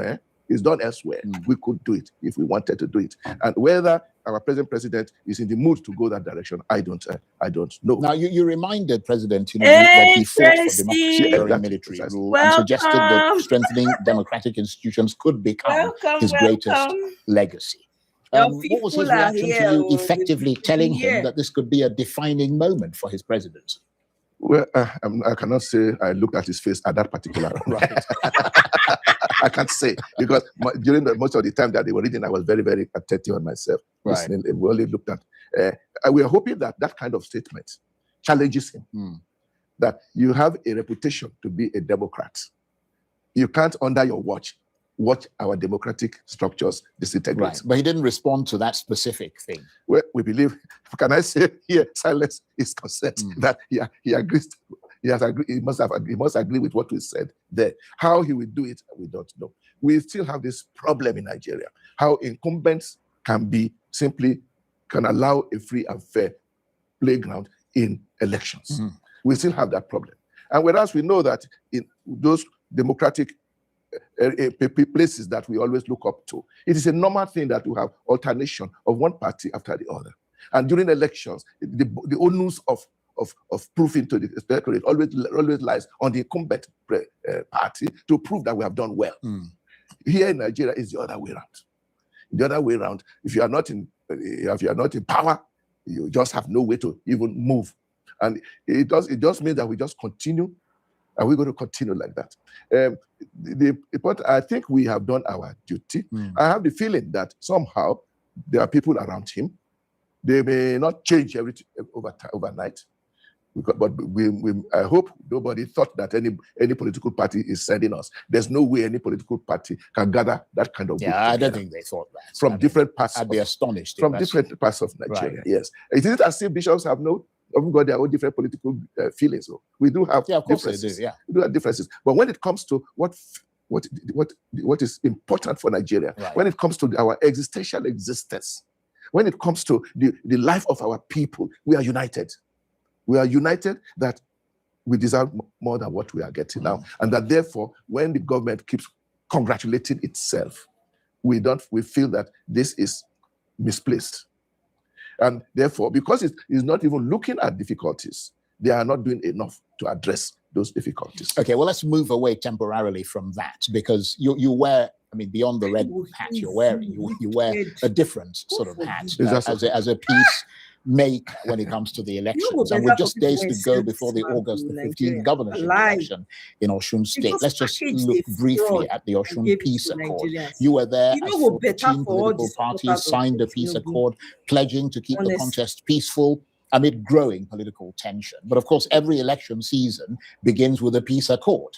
Yet history suggests that signing a document does not sign no peace accord. Have these accords become largely symbolic public relations rituals, exercises? empty rituals? Empty. Well, I mean, you seem to be answering that question yourself. Yeah, let me express my mind on this National Peace Council. On the one hand, the experience I got in Osun State is that people have expected a lot from this body called National Peace Committee. And because of that, I will continue to work there. On the other hand, there's a feeling that people just come and sign, they just go away. Well, the facts seem to bear that out. And do whatever they like. And that therefore, we are really, it's not worth the trouble. And there is no better proof of that than the fact that, and I must confess, we are only 3 members of the council commission that were there in Osun State. Right. And we are at least no less than about 18 of us. And the question is, why are a large number of people no longer active in this matter? Is it that most of them feel that it's a waste of time? But if it is a waste of time, does it mean that it is useless? My own conviction is that it is useful, and we must find a way of reviving it, so that next time we are going anywhere, we will not be 3 of us, we will be at least 10 of us. I'm making that point clearly to General Abdul Salami, who is very much committed to this, but who unfortunately too has limits in his physical capacity. He was not able to travel with us to Osun State. We are not signing any peace. He was not too strong to travel. We are not going to war. Your president has. That means we must think about the future. The next year, 2 years, 5 years, will there still be a National Peace Committee? Indeed. But I must say, Osun State signing is very interesting. We first of all did what we normally do. As we landed in Osogbo, we went straight to the government house to pay respects, to the governor. And the governor right away fired the salvos.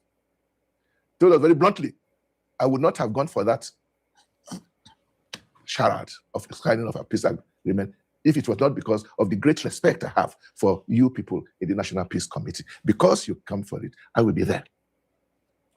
And he just gave us a reason why he felt that, he made it very blunt that the ruling party was interfering, not only interfering, but making it impossible for his party, or him and his party to survive in what we're doing.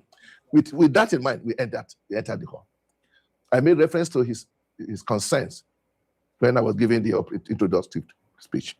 Then everything went. He signed along with the rest. Then towards at the end, before closing, say as usual, more or less as usual, we now request the governor to give us a closing remarks.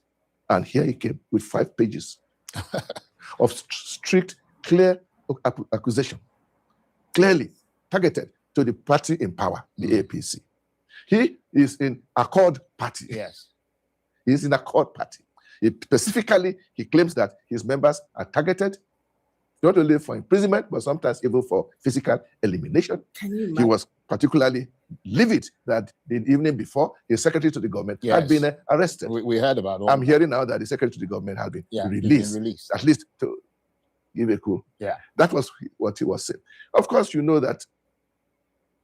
Have you considered going solar in California, but are afraid of the huge price tag attached? Most people don't know this, but almost 100%. Serious. I have to give it to the Catholic Church in Nigeria. This is the kind of thing we are used to seeing. And that makes the Osun election very interesting, because the government in the incumbent governor is not of the party of the ruling. Yes. But that is how it should be. There is no reason why the governors must all be of the same party with the president. Well, we have to hope that the risk comes down, because there is a great risk as Osun heads to the polls. Well, what we are saying about the president and the governors, we must also say too about the governors and the local governments. Yeah. The governments the governors even seem to be more guilty in this regard. Well, somebody would say they're all guilty. Politicians in general, whichever party they're in. That we find hardly any state now where the members of the House of Assembly wouldn't be all members that completely doesn't. Well, the main thing is that you're doing something good in your attempts to bring peace there. Let's hope they hearken to. We believe that good words. It was one prophet who said, "Your Lord God said, when I send my word, it will go and it will not come back without achieving the reason for which the word is sent out." Right. We have delivered our message, and we are quite convinced that it will not go for nothing. Okay. It will have a way of making an impact. At least we have expressed the feelings of many Nigerians who have no way of meeting Mr. President or even talking with Charles and Well, on that note, I want to thank you very much indeed. John Cardinal Onayekon is Archbishop Emeritus of the Catholic Diocese of Abuja. Thank you very much, Charles. God bless. I really appreciate the Catholic Church for this. I really appreciate honestly, they've been the ones standing 10 toes down. Now that they talk, most of the truth when they talk, now that they confront president and they go have meeting. The rest of the congregation of the church body, that they sleep. I like the very frank, very blunt, straight to the point. I like that. Let's move on. All right, let's move on.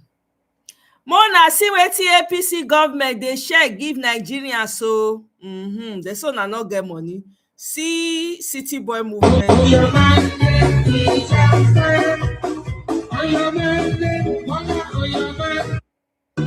They share food give them.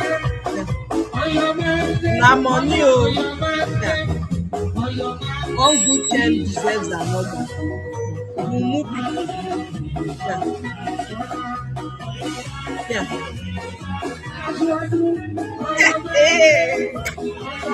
Oh,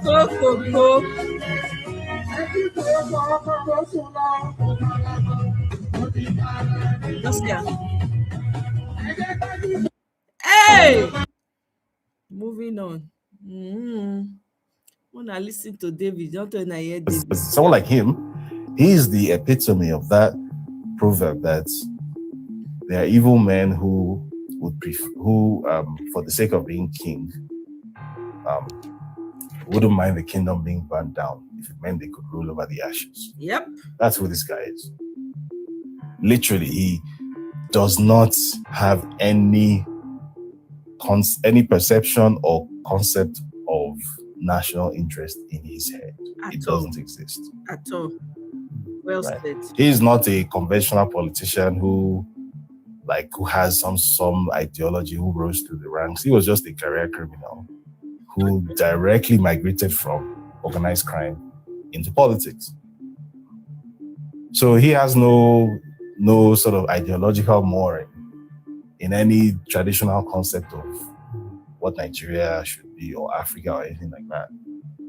So he's all about him. So he has people who are giving him instructions, and in return, he gets to be in power and enjoy the trappings of power. And that's all he wants out of life. That's it. It's really that simple. So for you to take out someone like that, you need to be extremely ruthless and bloody-minded. Bam. That is not present in any of the opposition formations. That is definitely not present in the Nigerian people. Right now, as I like to say, if you listen to Nigerians talk, you will get the idea that there's going to be a revolution tomorrow. It's not true. Because paradoxically, as much as Nigerians will complain louder than anyone in the world, I feel like based on the behaviors of Nigerians, life in Nigeria is still too easy. In as much as objectively, Nigerians are suffering, objectively, this is a country that has the world's lowest life expectancy. So objectively, these people are going through a lot. But yet, psychologically, I feel like life is still too easy for Nigerians. They're so used to living life on hard mode. Oh, so it's that it doesn't really bother. So the pain has been normalized. Completely normalized. It's dangerous. Extremely, very much so, which is why some of these narratives that you often hear about how Nigerians are resilient, I don't think those things are a good thing. I don't take it as a compliment. It's not. And someone says Nigerians are resilient. I don't find it complimentary. Because resilient is a euphemism. You're basically saying Nigerians know how to suffer. That's it. Sad. Yeah, where's the lie? Where's the lie, my people? Where's the lie? Well, election will determine whether Nigerians really like the suffer. They are ready for the shaggy. Weaponized poverty. See, this is how APC is controlling people. Look, see bag of rice. See, see what thing that they do, that they share. Demande d'où il vient, enfin je saurai où je... How feel play the song, go, Mona no verse. See what thing that they share. Hey!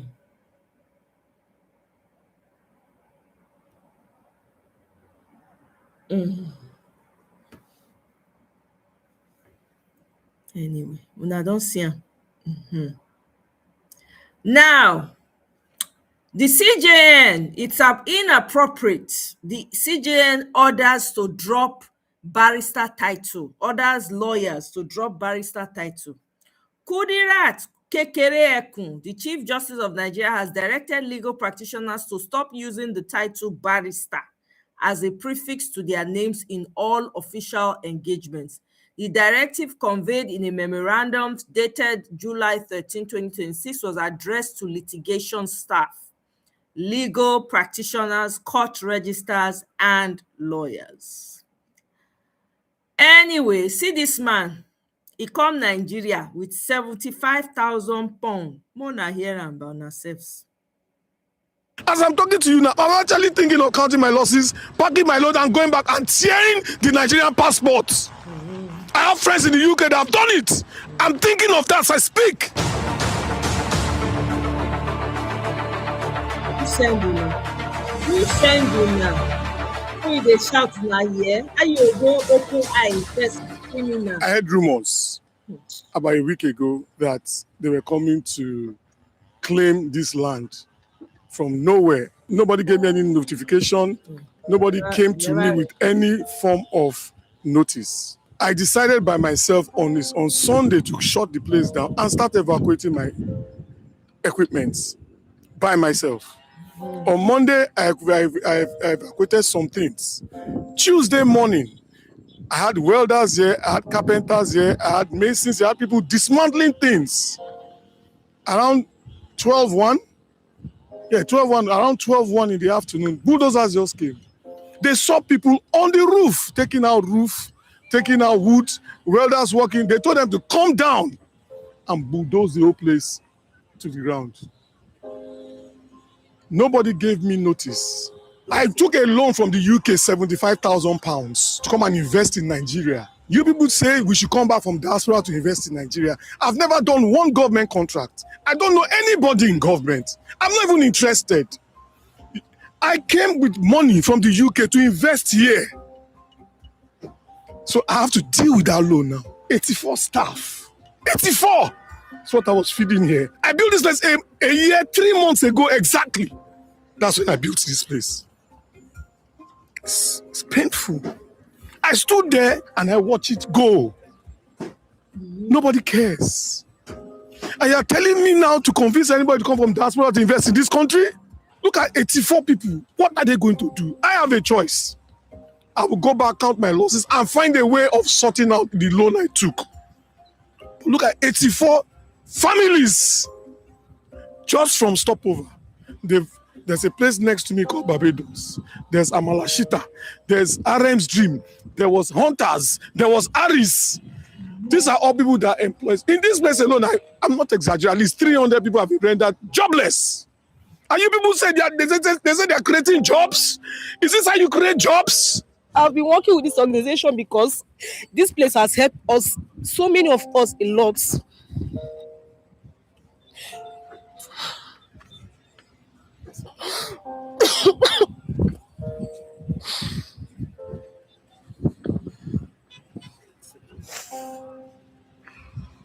Most times, but I don't blame those people that are stealing, because this is one of the major reasons why people go outside to steal. The government are not helping matters a lot. They are not. The little place we are working to feed our family, and they have taken it away from us. Nigeria has happened to me. This is where I feed my family. Thank you very much, Madam. This is where... Thanks for the gift. I really appreciate. I don't even have anything to say, but All I just want to say is that I am disappointed in Nigerian government. I'm so disappointed. I have 3 children. Right about now, I don't just know what to say because I don't know the way forward anymore. I've been working with Stopover Bar and Grill for 4 years now. But presently, I don't even know where to go. This is the sad reality. I don't know where to go.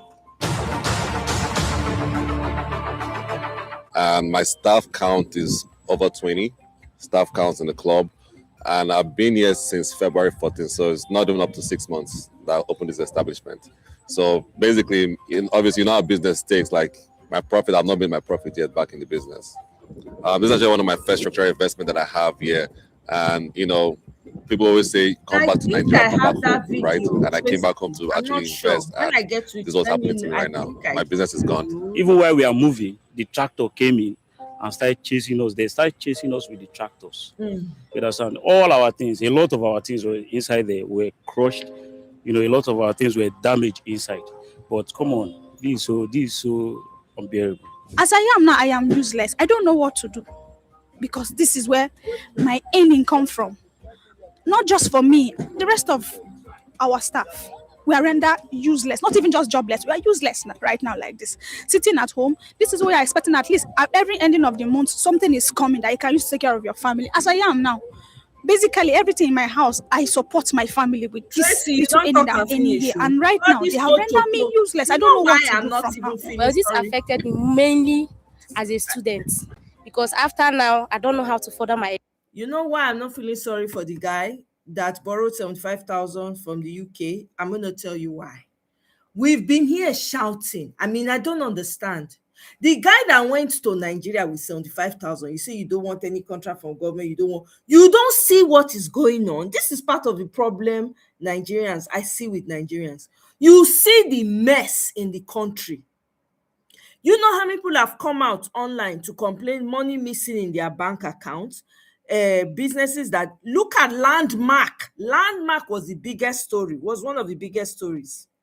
A thriving business that employed so many people in Lagos. Look at how they took that man's property. They destroyed everything. They not think twice. You now went, you can't go borrow money when you no get. Can't say you want anybody that goes back to Nigeria to invest. Now you want to throw away that money. That's what it means. You are ready for what comes. Because it doesn't make, you cannot feign ignorance. Even when you get to Nigeria, as you enter airport, you reach there, you suppose know. But no, you probably know somebody who knows somebody, say, let me just do this business here. You cannot be minding your corner where you are, where everywhere is in disarray. You no consign me mentality. Now I carry that guy, go carry 75,000 pounds, go invest for Nigeria. E no consign me attitude. Na in cause am. If the man was aware, if he looked around him, he would say, I will, God forbid, my shishi will not touch this soil until we get it right. E no consign me mentality. Now it make the guy lose all his money so. You don't care about other people. You don't care what's going on in the country. You will not say that you don't know what's happening in Nigeria. You will not say you don't know that there's insecurity, people have no jobs, people are getting increasingly poor. You will not say you don't know. For somebody who wants to do business, will you not do feasibility studies? Will you not do logistic studies? Will you not find out, where I'm going to do this business, is it okay? How is it going to be? How are the people, you know, go do all those investigation first? Beg. Education, because this is where I get my your PVC to pay my to pay for my school activities. So for government to come now and demolish this place and render most of us, me and most of my colleagues jobless is very bad. It's really frustrating. English only frustrating. I never frustrate. I never know what team they do. Beg, let's move forward. It's very annoying. Dog don't later chop dog. See, now the same thing when I tell now CJN say nobody should call themselves lawyers. Okay, Elon Musk don't post about Nigeria. He say Nigeria alone had 4 million more beds than the entire European Union last year. Come and see comment section. Nigerians full the comment section. They say, I beg go. Make I read some of the comments and then we'll move forward. So God, after comparing the birth rate, try compare death rates too. So you can see it's actually multiplying. Hey, that is why they sent COVID, Ebola, Lassa fever, special brigades, mosquitoes, vaccines, climate change to reduce the population before and after. High fertility rate is now a threat or an issue, drawing attention to where it is not necessary. Hashtag Oga Landlord, you remember us today? Our president complained that he has no control over the population. Nigeria has failed woefully to take advantage of its growing population. Corruption is at the highest level. Watch how the incompetent had to say what the incompetent had to say 2 days ago. That's why we need your intervention and that of Trump and the Western world to influence free, fair, credible election come 2027. Your investment in it will never be wasted as the rate of population increases, a strong indication for large business opportunities. On and on. Omo. Moving on. If you want to go and read more, go and see Elon Musk. Okay. Let's go. All right. Say, even if they say our husbands cannot vote because they cannot oppose the present government, that is the law. We, the military wives, we are plenty. And we don't have service number, and we are civilians, and this is democracy. We have every right to vote. We are coming out in full force 2027. Military wife, we they come out in full force. Don't get it twisted. We are not voting this man up here. We know they vote this man up here. We know they vote and nothing will happen. That President Bola Ahmed Tinubu say military wife say we they come out in full force 2027. We not go use hungry. We not go use suffer. We not go use pains. They vote you. It not go happen. You cannot tell me that IPPI has dropped and no one that is attached to it. You not increase soldier salary. Even as your spokesman, retired Musa, they talk say you don't increase money from 49 to 100. Still yet they pay me salary as little as that 100. We no see them. Una make us understand say na audio government today. Una they make us understand say na scam we do. We are not voting you, Baba. We are not voting you. Nothing you go to. Obviously tomorrow now they will give you money. You can't go vote. To then I me not trust Nigerians. I not trust anybody. Okay. Up to the Asorok, and here the Catholic bishop, this Catholic bishop told Tinubu, I'm very sure and certain that Tinubu no expected it. Yes, Tinubu did not expect this speech from this bishop, and because of this video and what this bishop said on this video, I will always be a proud Catholic. Anyway, you can do well to share this video. Listen to what this Catholic bishop told Tinubu after they were invited. Furthermore, there have been growing concerns about the electoral processes. We note the efforts being made to ensure that the elections are free, fair, and credible. It is our hope that you be on the forefront in demanding that the Independent National Electoral Commission, INEC, delivers credible elections to ensure that Nigeria is set on the path of national development and integrity. This ought to start with making voters' cards easily available to all eligible voters and end with election results that reflect the true choice of Nigerians. Adequate and timely funding of INEC is required to ensure that the agency inspires the confidence of citizens. Wow, I love the courage and boldness. In fact, the boldness in this bishop's speech. There's one other they say that Ekugi Merono and Ekwanogi Merente. Bishop have said, Bishop have delivered. It's left for Tinubu to listen. Even though we know say the man that they talk, no go listen. Exactly. Because he go do his own thing. I know it's not. But then again, there's something I just want to point out. You guys remember 2022, they campaign. They use fake bishop do campaign. They use I saw his tweet about Spain as well. Now they invite the real bishop in the Asoro. The real question I want to ask: have they even apologized for making a mockery of Christian bishops and reverends? have the presidency or APC apologized to the Christian community of making caricature of Christianity? Because we never see them use fake imams or fake afans or fake to do campaign, but they use fake bishops, fake popes, fake reverends. But why that person? Me, I blame that guy when lose 3 billion. The bishop, the Catholic bishop, anybody when have they delivered happen, his own speech, especially to the Igbo, the message to Tinubu. It's left for Tinubu to listen, even though we all know that under the APC, under this calamity APC, there's nothing like free fake election. Yes. There's nothing like free fake election except the people stand to defend their votes. 75,000. If Nigerians are ready, are fed up of the suffering, are fed up of the poverty, they will stand and defend their vote. The only way that will stop free fake rigging election is when Nigerians stood up to defend their vote after casting their vote. If not, it will always, in fact, if it's not even rigged already, because the way they are building mansions for the judges, the way INEC are playing partisan politics, which INEC should be an independent body, but the way it seems like these people are playing partisan, they are acting like they're an APC. It's quite certain they will deliver for APC. But I'm very sure, I'm also very positive that the will of the people will prevail. Nigerians will stand, cast their vote, and defend their vote. What come may. Okay. Read it. Mona With the archbishops and bishops of the Catholic Church that visited him in Aso Rock. And he made some statements. But the statement that I see people diving on or talking about is where he said INEC is neutral, right? And for a president to be vouching for INEC, for Tinubu to vouch for INEC, you should understand what that means. But the main statement that I want to draw Nigerians' attention to is where he said all is fair in politics. Many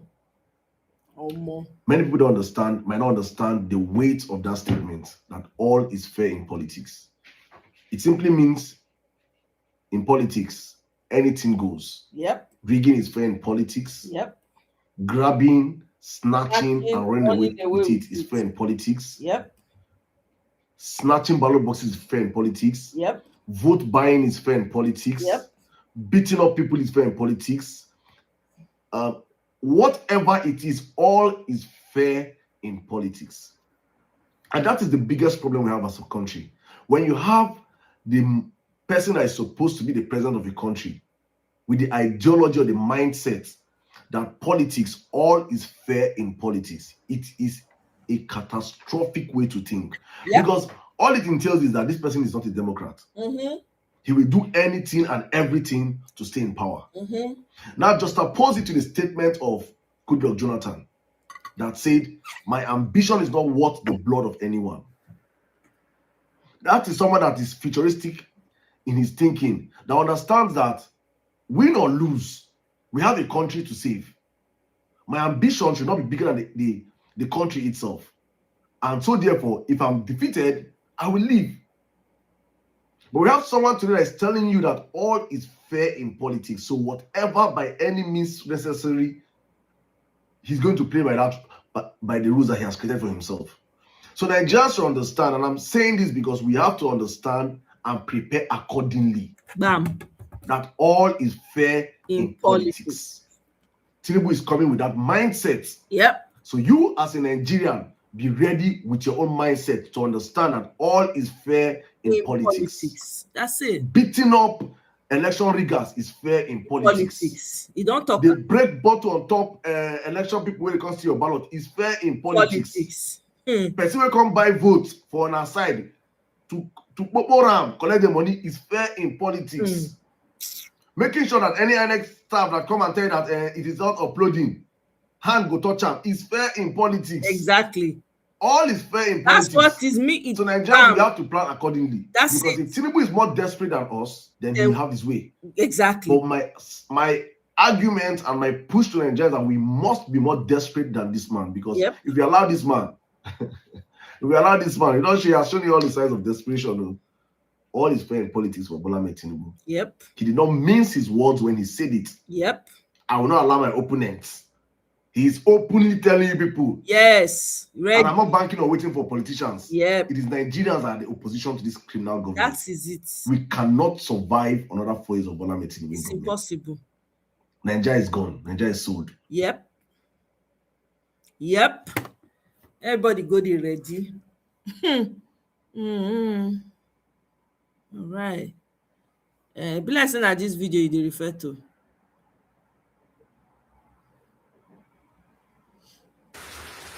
Just before the close of March this morning, I announced to parishioners who break through the rain to attend Mass this morning that they should come to the Nation House. Listen, I be this, Nabi. That I have something for them. So they are going to come immediately after prayer. They are done with prayers after Mass. They are going to come this morning. They came under the rain to attend Mass. So they will be coming here. And what am I going to give to them? I will be sharing rice for them. I will be sharing a bag of rice for them. 3 days ago, I returned to the house and I saw that they told me somebody brought a bag of rice. When I looked at the bag of rice, it's a customized bag of the president of Nigeria. And it says renewed hope ambassador of Nigeria. So I decided to say, okay, is this for the president or those working for the president? I'm not interested in the bag of rice. That money, you see, it is a product of the irresponsible elite that we have in the country. You can imagine the millions and tons of rice that will be distributed across the country. This one is small. This is brought to me, and this is going to be distributed. I have every reason to conclude that this is how it's going to be distributed to some places across the country. And you can imagine such irresponsibility that instead of coming together, instead of the elites coming together, pooling resources together to build roads and build infrastructure to generate employment for our teen youth, what they do is to buy rice to distribute to people just because elections are coming. And so this is very unfortunate. And I felt like returning the rice, calling the person to come and carry the rice back. But on the second thought, I said, well, out of Christian charity, let me not say anything about that, return it, but share it to parishioners, and that's what we're going to do this morning. So we are bringing out the bag of rice now. Take it there, and stand it. The product of irresponsible leaders that we have, irresponsible elites, and this is what we have make of our president. And then the president is aware of this. This is very unpatriotic. Instead of using this money to build companies, instead of making electricity, building power plants to make electricity stable, instead of building industries, instead of the elites coming together, the government coming together to build industry, all that the supporters of the president and very jobless and irresponsible elites that we have in this country, all that they do is to do this kind of sycophancy.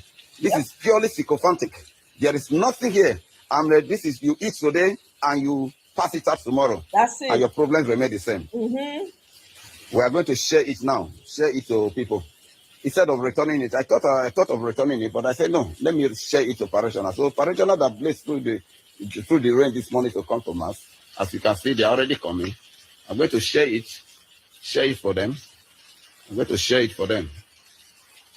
After all, it's their money. Very irresponsible and wicked elites that we have in this country. Very irresponsible and wicked elites that we have in this country. You are sharing bags of rice. No electricity, no good roads. Look at the road from Benin to Delta State. No good road, no good, no stable electricity. There are no companies. Money released in billions of naira, no companies. All that the government is interested in is campaign. And you are bringing a bag of rice to me to eat. And they are coming this morning, as you can see, they are coming. They are going to share it to them. They want so that you can vote for them. God, I beg. No.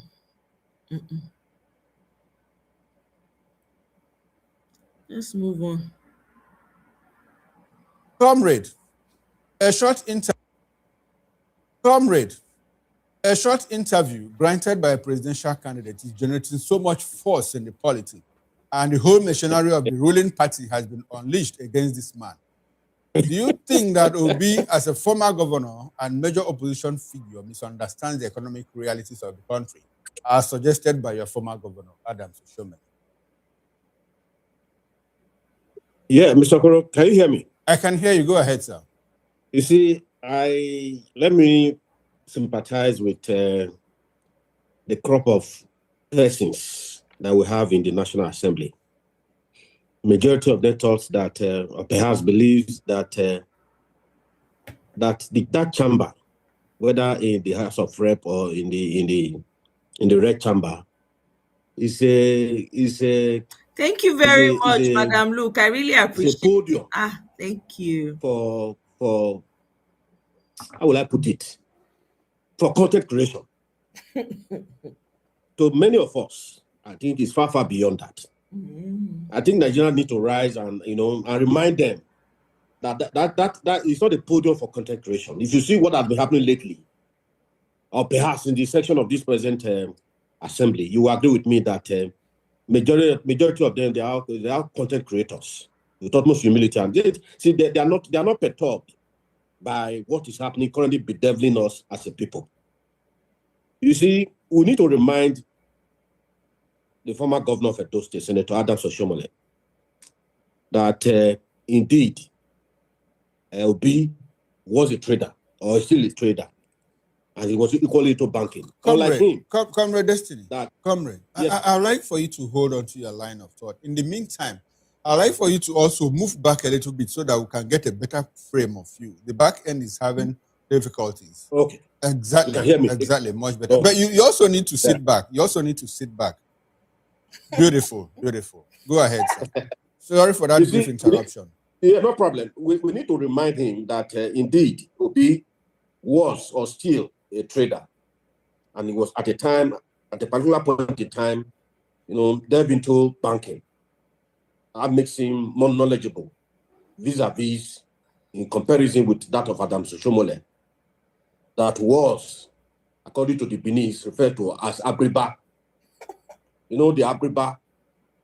So to us, to many of us, Obi is more knowledgeable compared to Oshomole. I think we need to, because this issue of them attacking Obi, you and I know that if you look at the message or messages of Peter Obi, is distinct and it pierces to the bone marrow of the human being, of the Nigerian citizen. I will tell you for a free. One, you want to demystify governance by making governance, a cosmetic. These days, you see, in Nigeria, governance is all about cosmetic. You want to make it, want to demystify it, where everybody, by way of, fighting corruption and reducing the wasteful spending by virtue of his own, status as a billionaire in Naira, if not even in dollars. So for such a person, they are aware, these present winners, permit me, sir, in Asho Rock, they are aware it's not going to be business as usual. And for that, they are not comfortable. You see, if Obi comes aboard, he's going to, arrest the issue of this wasteful spending, this consumption lifestyle, this rental lifestyle, and create and put Nigeria in the path of production, which now leads to path of recovery, and to not take us to the Eldorado. That they don't want to. They don't want.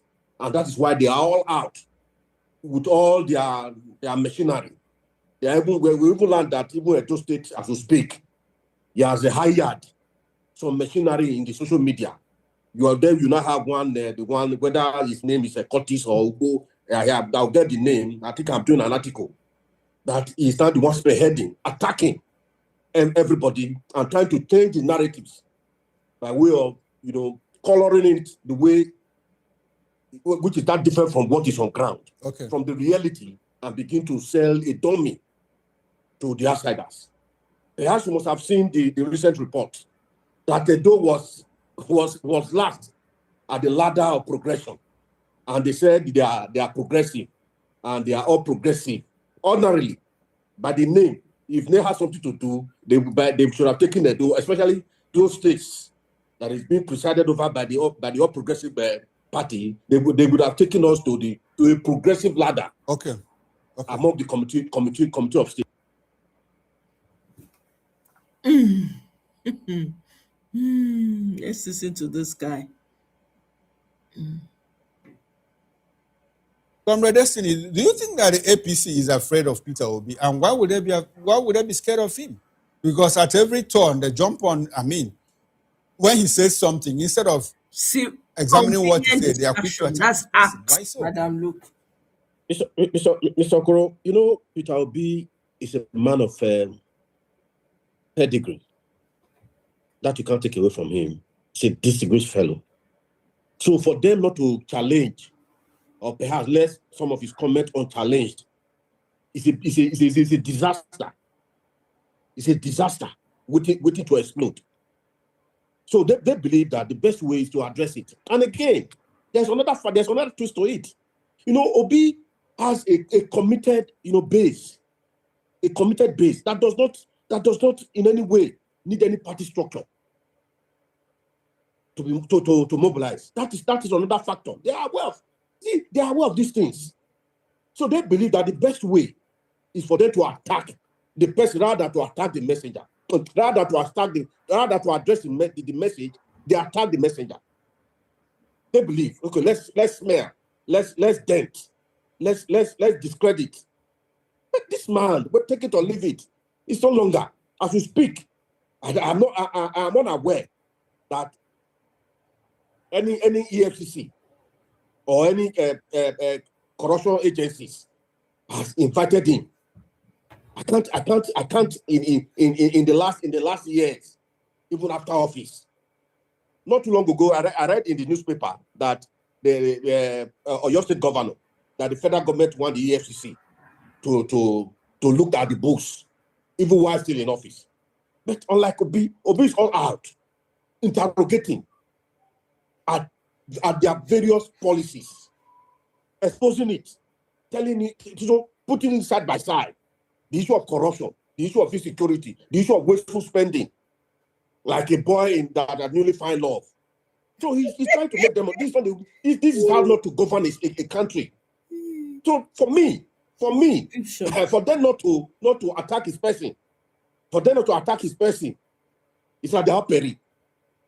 It's at their peril, to be very frank. So for me, that's what my friend said just now.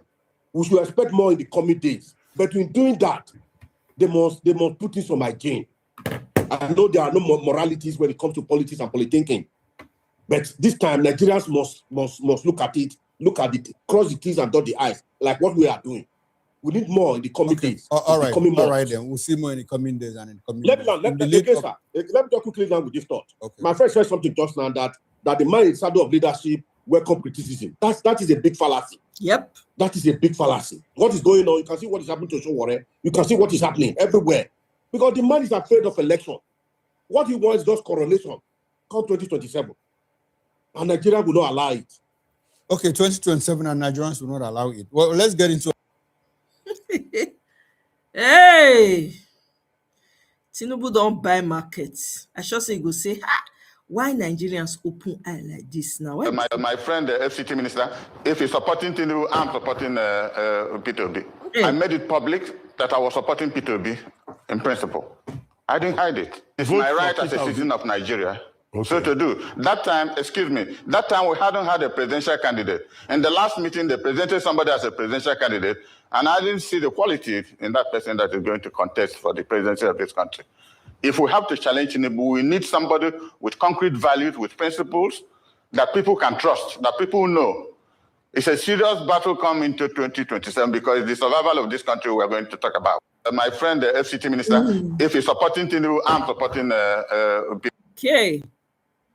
All right. Look, these are the people that are benefiting from that don't want to support Peter Obi, that are benefiting from Tinubu. The Islamists, the tribalists, the old order beneficiaries, the useful idiots. But majority of Nigerians are with Peter Obi. That's why Peter Obi is coming. Nigeria will be okay. All right. So, we've listened to that one before, so make I jump. This newspaper, this is November 22, 1993. The Nigerian Economist. New fuel prices, harder times are here. E don tell when hard times don dey Nigeria. Hey! Okay. All right, let's listen to this. We don't let you listen to that full video in the morning. Clearing the coast for the ADC to be very, very honest with you. As a Nigerian, I'm not excited by all this development because if you recall, as an advocate of the coalition and the unity of the opposition leaders, when we started about 2 years ago, the objective were basically two: to get the opposition leaders united and to also factor the need to build a party that can hold elected leaders accountable. As it is today, I think no matter what comes out of the judicial process, we can have a party that can contest the election, but I see us going back to 2023, repeating almost the same things that happened in 2023 and expect miracle to happen. As a Nigerian, and I'm sure I will be speaking the mind of many of you and many Nigerians, we are all troubled by the fact that here we are boxed with an APC government and a leadership, elected leadership, that is hardly accountable. And by the day, by the hour, things keep getting worse. The hope and expectation is that election will produce competition on the basis of which better new leadership can emerge. So far as a nation, it seems we are not approaching that at all. And the 2027 election, we may end up mismanaging ourselves as an opposition. And I am speaking very consciously with due respect to all our leadership in the opposition. And so far, and I will concede it to all of you, I appeared in this program several times, and all the time you keep raising the issue of how are we going to manage to reconcile the personal ambition of individual leaders in the opposition. And that appeared to be the key issue. We must pose a question. Is the personal ambition of leaders in the opposition far more important than the destiny of the country, rescuing the country? Are the opposition leaders unable to approach this challenge with the need to make personal sacrifices in such a way that they can be person when get sub, make collect the sub. Not be Peter Obi get the sub. We know who get the sub. So let's move on really quickly. Okay. I have a couple more videos for you people. Minister Omoye, they threaten Sokapu over Mary Mabila Pai because they drag am. Hey, all right. General public should equally note that it is not only letter of appointment that was forged, even the act of the National Assembly was totally mutilated. Our act have authentication number, it has Supreme Court number, it has Gazette number, it has Gazette title, but the act given to us here have none of those four features in the act of the National Assembly. So we will go on and on. It is not time to present findings, but I have to say this to guide the report that people will give after here, not to induct agencies that this thing, she admit the gap. Due diligence was not done, but she acted based on those documents that ought to have been presented to them. General was born. There was hunger in Nigeria. Let's take a look. Yes. What's going on? Liability of my predecessor. I so did. Oh my God. And I've been running with it. But this government has stabilized and there's prosperity on the horizon. The quality of life is improving. See, Michael, Yes. Before I was born, there was one guy in this country. And I have no control of the population development of Nigeria trajectory. This man is just saying, yeah, he's clueless. That is why you have membership. Sid, welcome. You hear your president. Faiths and churches to give them. hope to people and give commitment to humanity and the true sense of it. This man just said he has no. All right, Aya, Nigerians are divided. Some agreeing that hunger and population growth are structural challenges no president can fix overnight.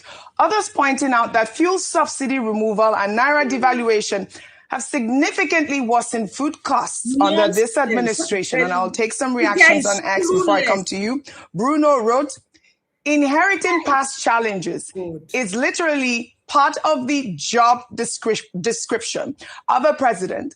Is there actually any government that succeeds without assets and liabilities?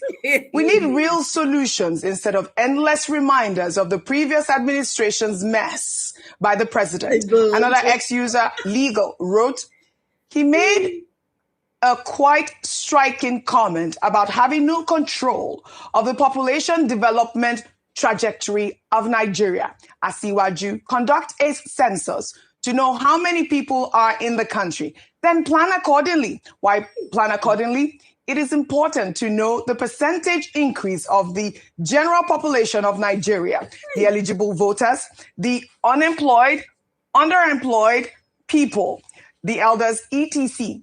Humans are the greatest assets of a nation. Planning the economy based on estimated population shows unseriousness.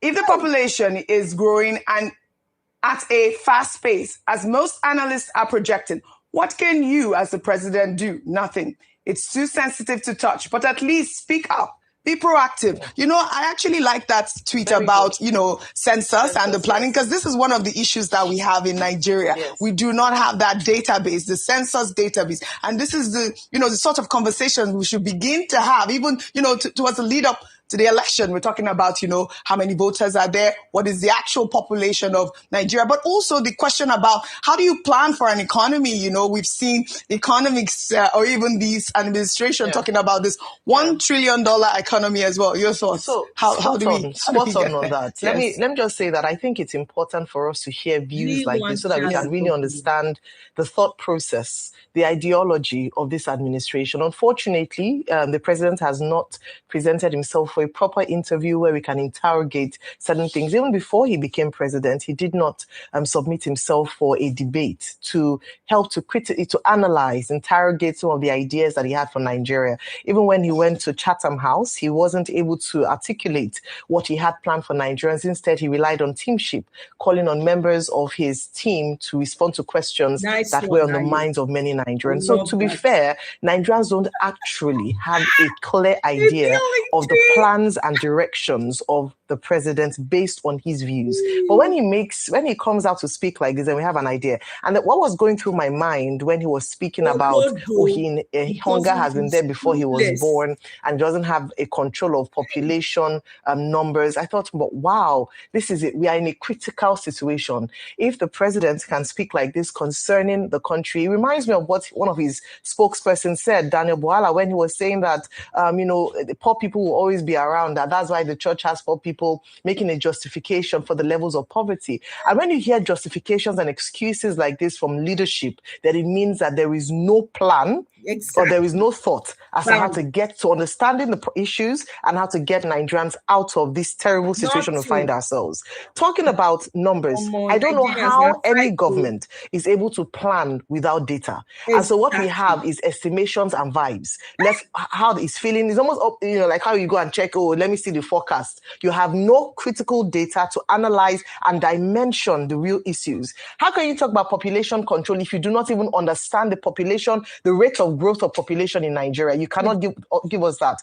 The last administration, which the president said he inherited, had planned, had started conversations around a population census. They said they were not going to do it. They're going to leave it for the next administration to do. Since the last 3.5 years that President Tinubu has come into office, there's been no talks around population census. So we are still effectively planning in the dark. What happens with that is that it does not inspire confidence that we know where we are going as a nation, whether economically, whether planning for the most vulnerable, whether planning for poor people, whether the plans to make lives better for the poor. And that is a worrying situation. What I would suggest as I close is this. The president needs to give us numbers, data on how these policy reforms is talked about, especially the unification of the exchange rate and just final point, unification of exchange rate and the removal of fuel subsidy. To what extent these savings has contributed to more money in the pockets of the ordinary Nigerian? Actual data.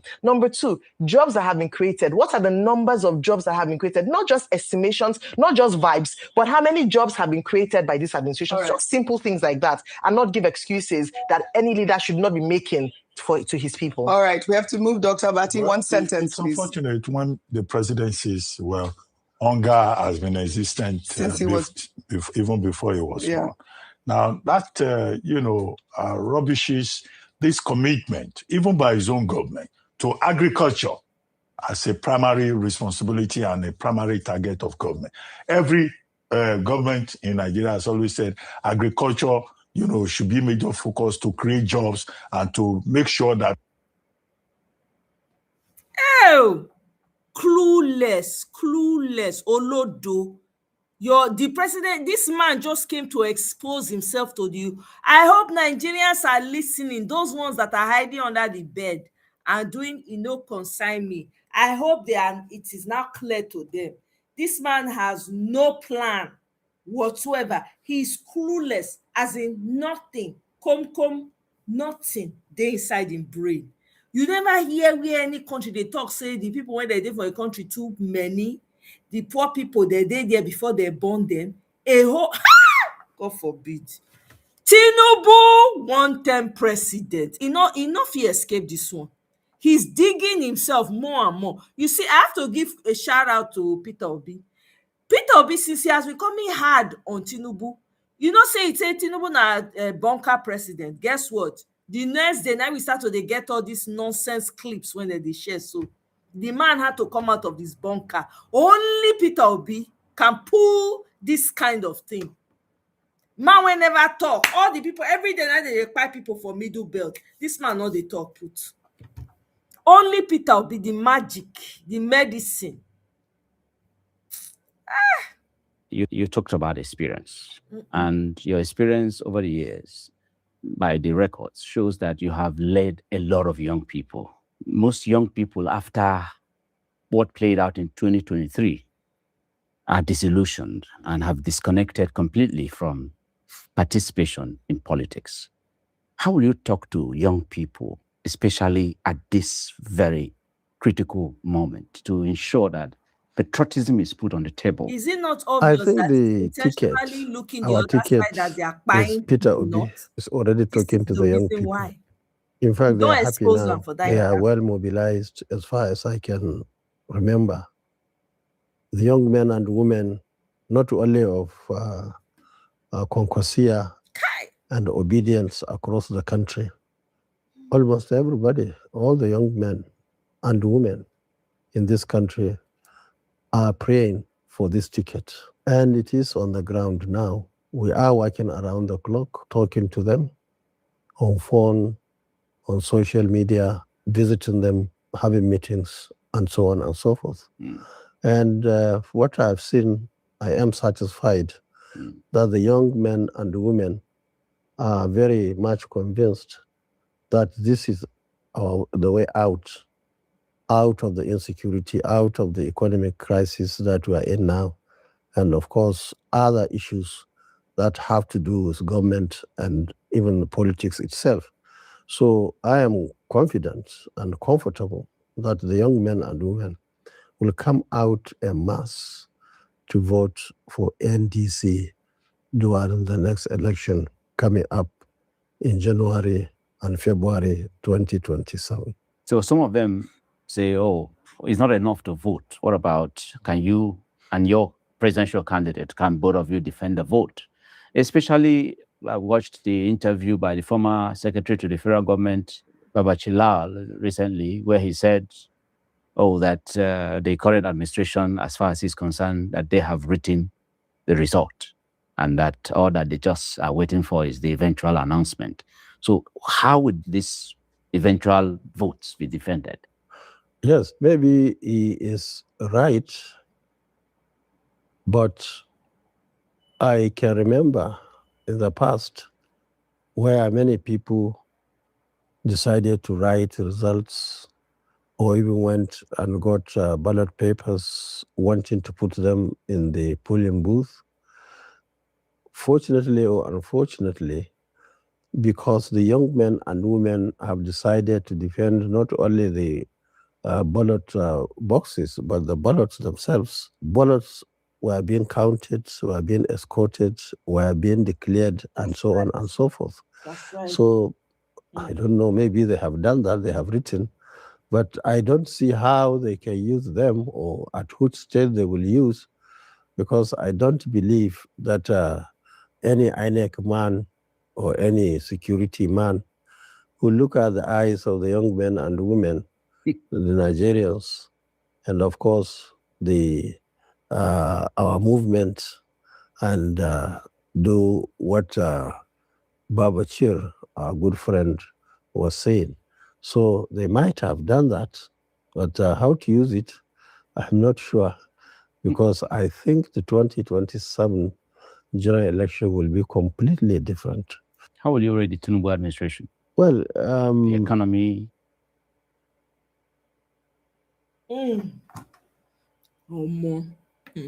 This election, now make or break. Now we did so. It's make or break o'clock. Deeply worried about the thinking, the thought processes of some of our young people.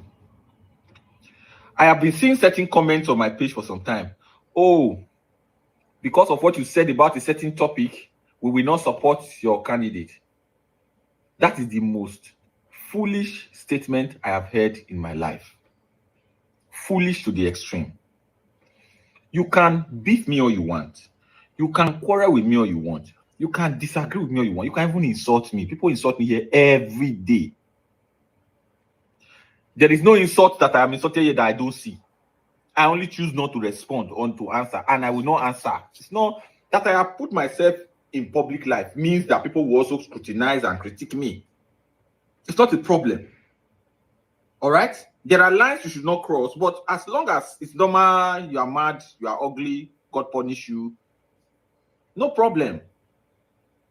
It's not those that say God should punish people that God usually... Those are not the people that God will punish. God will punish those who have done wrong. If I have not done any wrong, I'm not afraid of your God punish you or swear. But the one that I think is ultra foolish is when people say, because of what you said, we will not support the candidate you are supporting. We will not support this thing because of what you said on a particular topic. Do you think by supporting Mr. Peter Obi, you are doing me? You are not doing me. Oh. You are helping yourself. You are not even helping the Mr. Peter Obi himself. You are helping yourself. You can leave the country in the hands of Tinubu. Let them be looting it. Let them be scamming you. Let infant and maternal mortality be running wild. In case you don't know what that is, because some of you don't have education. Let women and children be dying in hospitals. Let them be kidnapping children from classroom. Let the country be falling apart. Let them be marrying new wives. Let them be importing shankers with your money. You can do that. You are allowed to do that. But you are the first victim, not the man you are trying to associate me with. and then making certain statements. We need everybody. We need all of us to come together and work to rescuing this country. Nobody is going to be begging another person. Maybe not me. The presidential candidate can, because he's a peaceful man. But I cannot beg people to use their brain. I cannot beg people to be right thinking. As we speak today, 35 million Nigerians don't know where the next meal will come from. 35 million. Everywhere you go to, everybody is begging. In your DM, everybody is begging. Everywhere, people are begging. Friends, everybody is reaching out to you. Even you that they are reaching out to, you are struggling. Everybody is in a desperate situation. And in your mind, I am your problem. The new review now by the World Bank is that up to 79% of Nigerians are going to slide into poverty, meaning this new year we are entering, things are going to get worse. 79% of Nigerians is about 180 million Nigerians from 230 million. It means only 50 million Nigerians will be able to live on more than $2 a day. So if you are foolish, if you have money, sufficient money to buy data, and then you use that to propagate hate for a man that can help you, that's up to you. All the APC people that used to abuse us, in their mind, they are doing better, but they are not. They are facing the consequences. They buy fuel at 1,400. They don't use tribe and religion to measure when you want to buy fuel. Nobody will ask me where I come from when I want to buy bread. Nobody will ask me where I come from when I want to buy meat. Nobody will ask me where I come from when I want to buy tickets. Nobody. 3 of us went to buy food yesterday in a restaurant here, just down the road here, 50,000 naira. I'm not talking of a buffet, pack of food. I go. Man, go find that pack, then come out.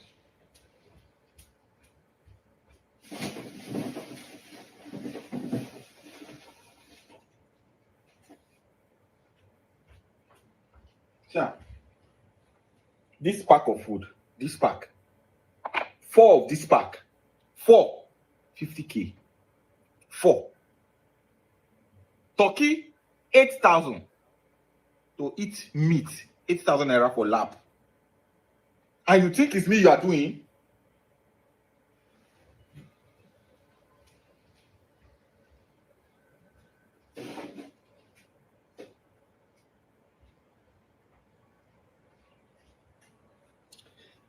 Make everybody wake up, oh. Make everybody wake up. Make everybody wake up. So please, a word is enough for the wise. Election is coming. Prepare your voter's card. What the government is trying to do is to convince you that your vote will not count. What you should do is to make sure that your vote counts. That's it. What you should do is to make sure you come out to vote. What you should do is to ensure that your vote matters. Make sure that your unit vote count, your ward vote count, your local government vote count. Just make sure of it. The enjoyment of Tinubu and his friends, the enjoyment of city boys, the enjoyment of all this relaxed Tinubu is facing Nigeria, the enjoyment of everybody in government, the enjoyment of people in the various state government houses attached to the governors does not translate to the enjoyment of you as a Nigerian. So your hope is, Mr. Peter Obi, as they are doing their own, you should also start planning to do your own. I get DM every day. They say, oh, you people need to do more. Who told you that we are the one that need to do more? You need to add your voice. Exactly. Make a post, like a post, comment on a post, share a post, go out every day, talk to one person, get your voter's card, talk to your family member, call your friends, call your family, tell them we have a country to rescue. Yes. Everything is wrong with this country. Ukraine that is fighting war is sending us rice, grains. You know, yeah, Ukraine is sending us grains. Everything is falling apart. And you come on social media and say, because of what we talk, I don't go for Salubwa. No, now. Should be bigger than that. I just want to rant this afternoon. Nobody say I really get one topic, one address. I mean, just to still speak to people so that everybody will be reasonable. Thank you for your attention to this matter. So, now here we go end up. Now don't hear. Everybody's involved. 2027 na war, na we dey go fight. Nothing less. Not let anybody fool you. Be ready. Kano style activation, na dey go on now. Tell who no know may know. Call your village people. Let them be aware. Let them be aware. We have a country to rescue. Not be all this cho. Are you on Smart Ballot? Smart Ballot is an app. Let me bring it here so that you people, I think that's the final video. Let me see. Let me bring it here so it can explain itself for you people. Who not get Smart Ballot may go find out about Smart Ballots. Okay. How do I join a supergroup? You can only join through an invitation link shared by a supergroup member. Make sure the link includes your personal invitation code. If you haven't downloaded Smart Ballot yet, tap the link you received. It will take you to your App Store or Play Store. Install Smart Ballot and open the app. When the app opens, select Continue as Voter. Then, create your account by filling in your personal details. My God. On the same page, enter your invitation code, complete your registration details, and tap Register to submit your request. Pay attention to this. Once your request is accepted, Smart Ballot will automatically place you in your correct polling unit subgroup after verification. Smart Ballot. Join, verify, and take part in your supergroup. How do I join a supergroup? You can only join through an invitation link shared. Okay, so guys, results will be out, forcing INEC not to shift any vote and every ballot signed and locked in. All right. Madam Luke, you say if there'll be election. No, there'll be election. There'll be election. Tinubu does not have a choice in this matter.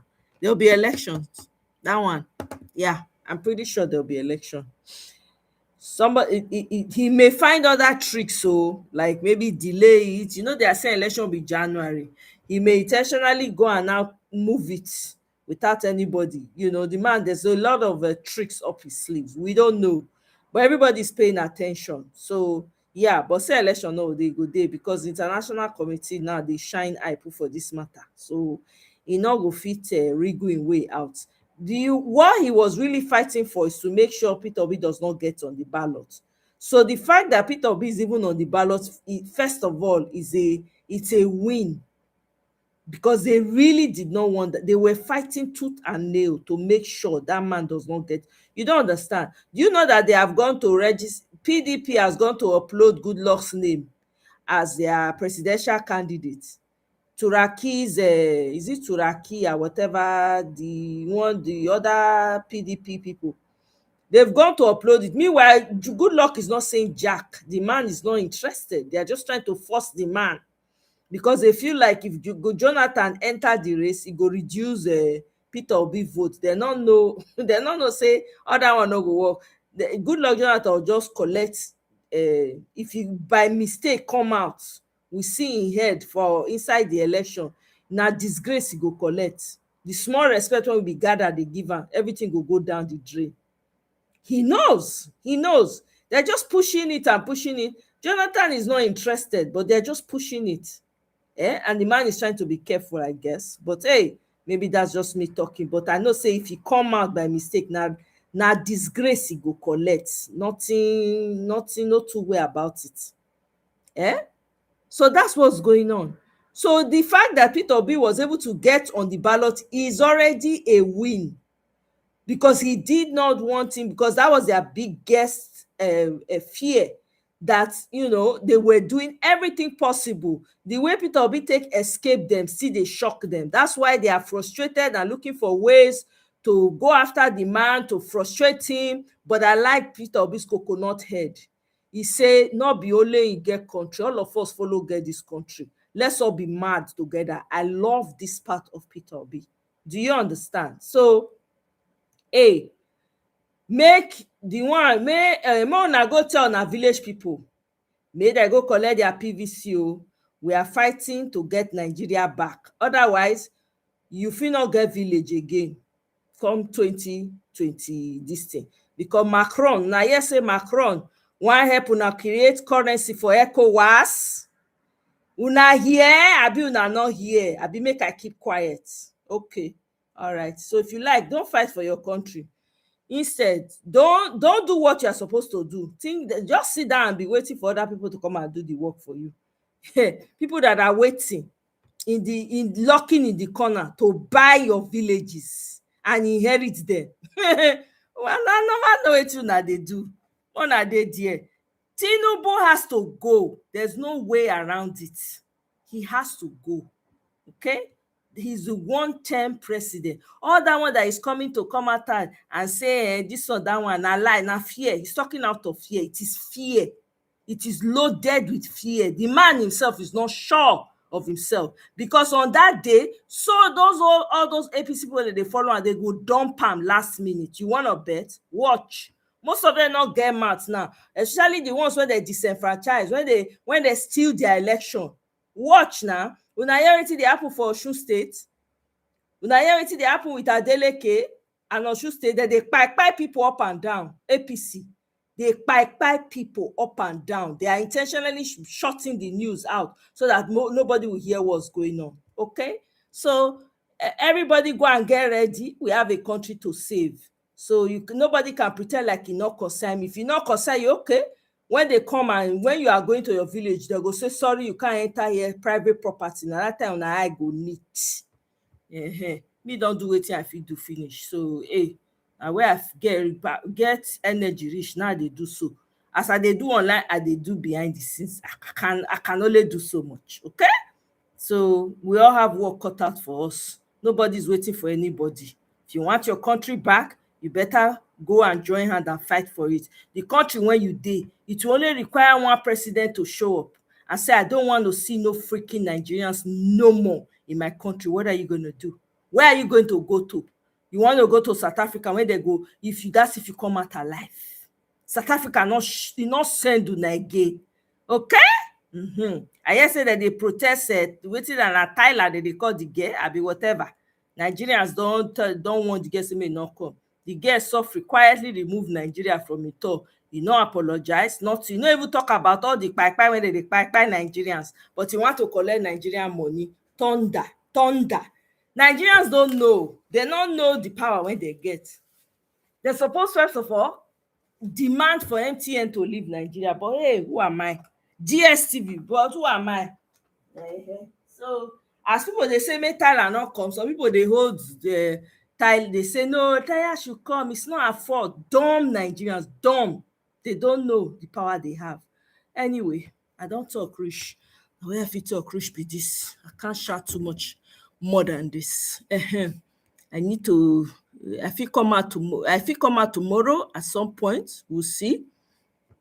Let me quickly go through the comments. Yeah, please join Smart Ballot. It's a very good app. You can get people that you want to register for their PVC to be on there. They can strategize from the same app. You know, it also works like WhatsApp as well. Please, guys, check it out. Aisha Yusuf, don't quiet. After NDC, don't show up. Let the chosen senator come out and support NDC herself. No, Aisha is not quiet. Aisha still dey campaign hard for Peter Obi. That's all she cares about. She's lesser focus on Peter Obi. And you know, Aisha has been very active. You know, this Nigerian matter is exhausting. After some time, you can only say so much now. So, as they don't, that will not be worried. She's not so worried about that. She has left it alone. All she cares about now is Peter Obi to get there, and that's what everybody. The same thing like Sejo Sogun. Sejo Sogun says he's not interested in pursuing his own senator or whatever that they took from him. He's supporting whoever the party is bringing, but all they care about now is getting Peter Obi there. That's what everybody's interest, and I appreciate that's wisdom right there. Because you don't even want to run, you don't even want to be involved with this filthy party. To be quite honest with you. Hey Rose, welcome. Rose, welcome. It will exactly. That's it, Madam Luke. There are many places where they will not be voting. He has told us, bam, all things will be fair in this election, meaning he will do anything to win. And we have to be ready to do anything to get it. We have to, who is more desperate? Is if Nigerians want to continue to live in squalor and have strangers come and take over your lands, your villages, then hey, I'm only one person, I can only do so much. So then so be it. Maybe that's the fate that you guys have signed off. You understand? By right, PDP should be disqualified because they have two camps. Last kick of the dying horse, exactly. The forces against him is massive, especially in the north. And people, yes, the north is seriously mobilizing against Tinubu. Seriously. Do you see what they did to one guy in Delta State? They panel beat the guy, APC guy. When you want to go campaign for APC, when they gather, that needs to be happening all over the country. All over. Exactly, Tracy. That's what I said. I said it's family quarrel. Shebi Adeleke came out and said he's supporting Tinubu because he's Yoruba man. Look at what Oyo State governor is doing. Since Oyo State governor has come out and said he wants them to come and investigate, do you know they've already set up committee to start investigation? You see, say APC don't leave Oyo State alone. He don't comot hand for Oyo State. That is how you move as a governor. You are crying inside. You are coming to support the say. You ain't go stand your ground. This is where integrity comes in. This is where you take a stand. Or die na die. No.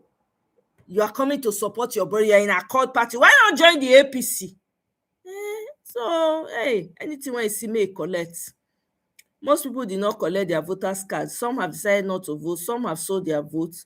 And INEC has registered some as buyed, so their votes will not count on that day. Well, the more people come out, it will overshadow those that did not come out.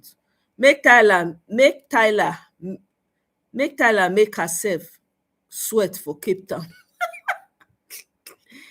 Oh my God. PDP submitted, manually. No be juju be that. I'm telling you. Meanwhile, he's not saying anything. Who has been vocal? Is it Tyler? Where she take vocal, because they look for where she take vocal, they not see. Will INEC work with this? No, I not be INEC. Oh no, this one is all obedient movement to collect our own results. So every vote. So there are different people have different things that they're putting in place, right? To have the number of people that are registered as obedience, to have everyone that's going to vote. So as you are voting, you're uploading your results inside this place too. So, NDC has their own too that they are preparing. Patutomi them have their own as well. So there are many places, there are groups that are putting together certain things to checkmate what INEC is going to do. So this is part of the process as well. INEC is not working with this. No, this is an independent one. I just feel like that PDP faction is playing politics with Wike at the last leg, which will collapse their structure for someone. Bam. Of course, of GEG no go even come, may no come out. The small respect when we gather, they give and make it continue to maintain. And if you come out, all that respect will go out the window. Yeah, Aisha has been vocal. Yeah, he's talking. She's still supporting PO. She's just not bothered with the unnecessary drama. That's all. I beg, sometimes person go semper for some kind matters, But guys, thank you so much for joining me. I feel see you now later. Yes, tomorrow shall. Let's play it by ear. But I beg, make una continue to sensitize una people. Now war with the enter so. Now war. I know that some of you now, if you not send money, they know they chop for Nigeria because things are so bad. Some of us, they pay school fees. Some of us have to be buying foodstuffs online and sending to our people back home. It's not easy. On top of the bills that you have to pay, you're still carrying the load of people back home. It's not easy. People that once had businesses in Nigeria have collapsed. They've almost become homeless. Some people are literally carrying families now from Obodo. So I beg, this na fight mokuna radio, no darling here. Not sit on the fence. Don't say, Nigeria matter. You are gambling with your life and the life of your future and the life of your children, your grandchildren, and your great-grandchildren. are they going to, when their great grandchildren talk about you, now curse, they go curse you or they go bless you? That's the question you should be asking yourself, because you, at least you know your grandparents' home. Some of your children don't know where your villages are. They don't know there's such a thing as what's it called, identity crisis. If you guys do not fight and get Nigeria back, the identity crisis that will hit your descendants, e no go be here. So make una pity una children and una great grandchildren. For those who have great grand and grand, this is not play anymore. Everybody ready, wear clothes, use your social media platforms to raise awareness, talk the one wey you fit talk, the 2 cents wey you fit do, all go add to become a ocean. Okay, got work to do. All right, guys.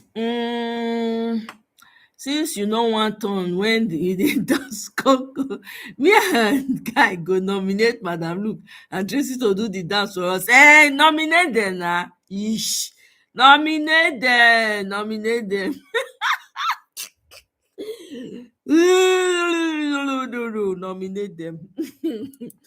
This is our last chance for a better Nigeria. If you miss it, then welcome. I'm telling you, I don't even want to think about it. I shudder. All right, guys. Thank you very much. Enjoy the rest of your evening, Friday, and I'll see you guys on my next one. With anger in the 3rd degree. Bam. If he can change the national anthem, he can also change Nigerian name. He will name it after himself. Ain't nothing nobody can do about it. So this is our time. We gotta get it back. Bye, guys.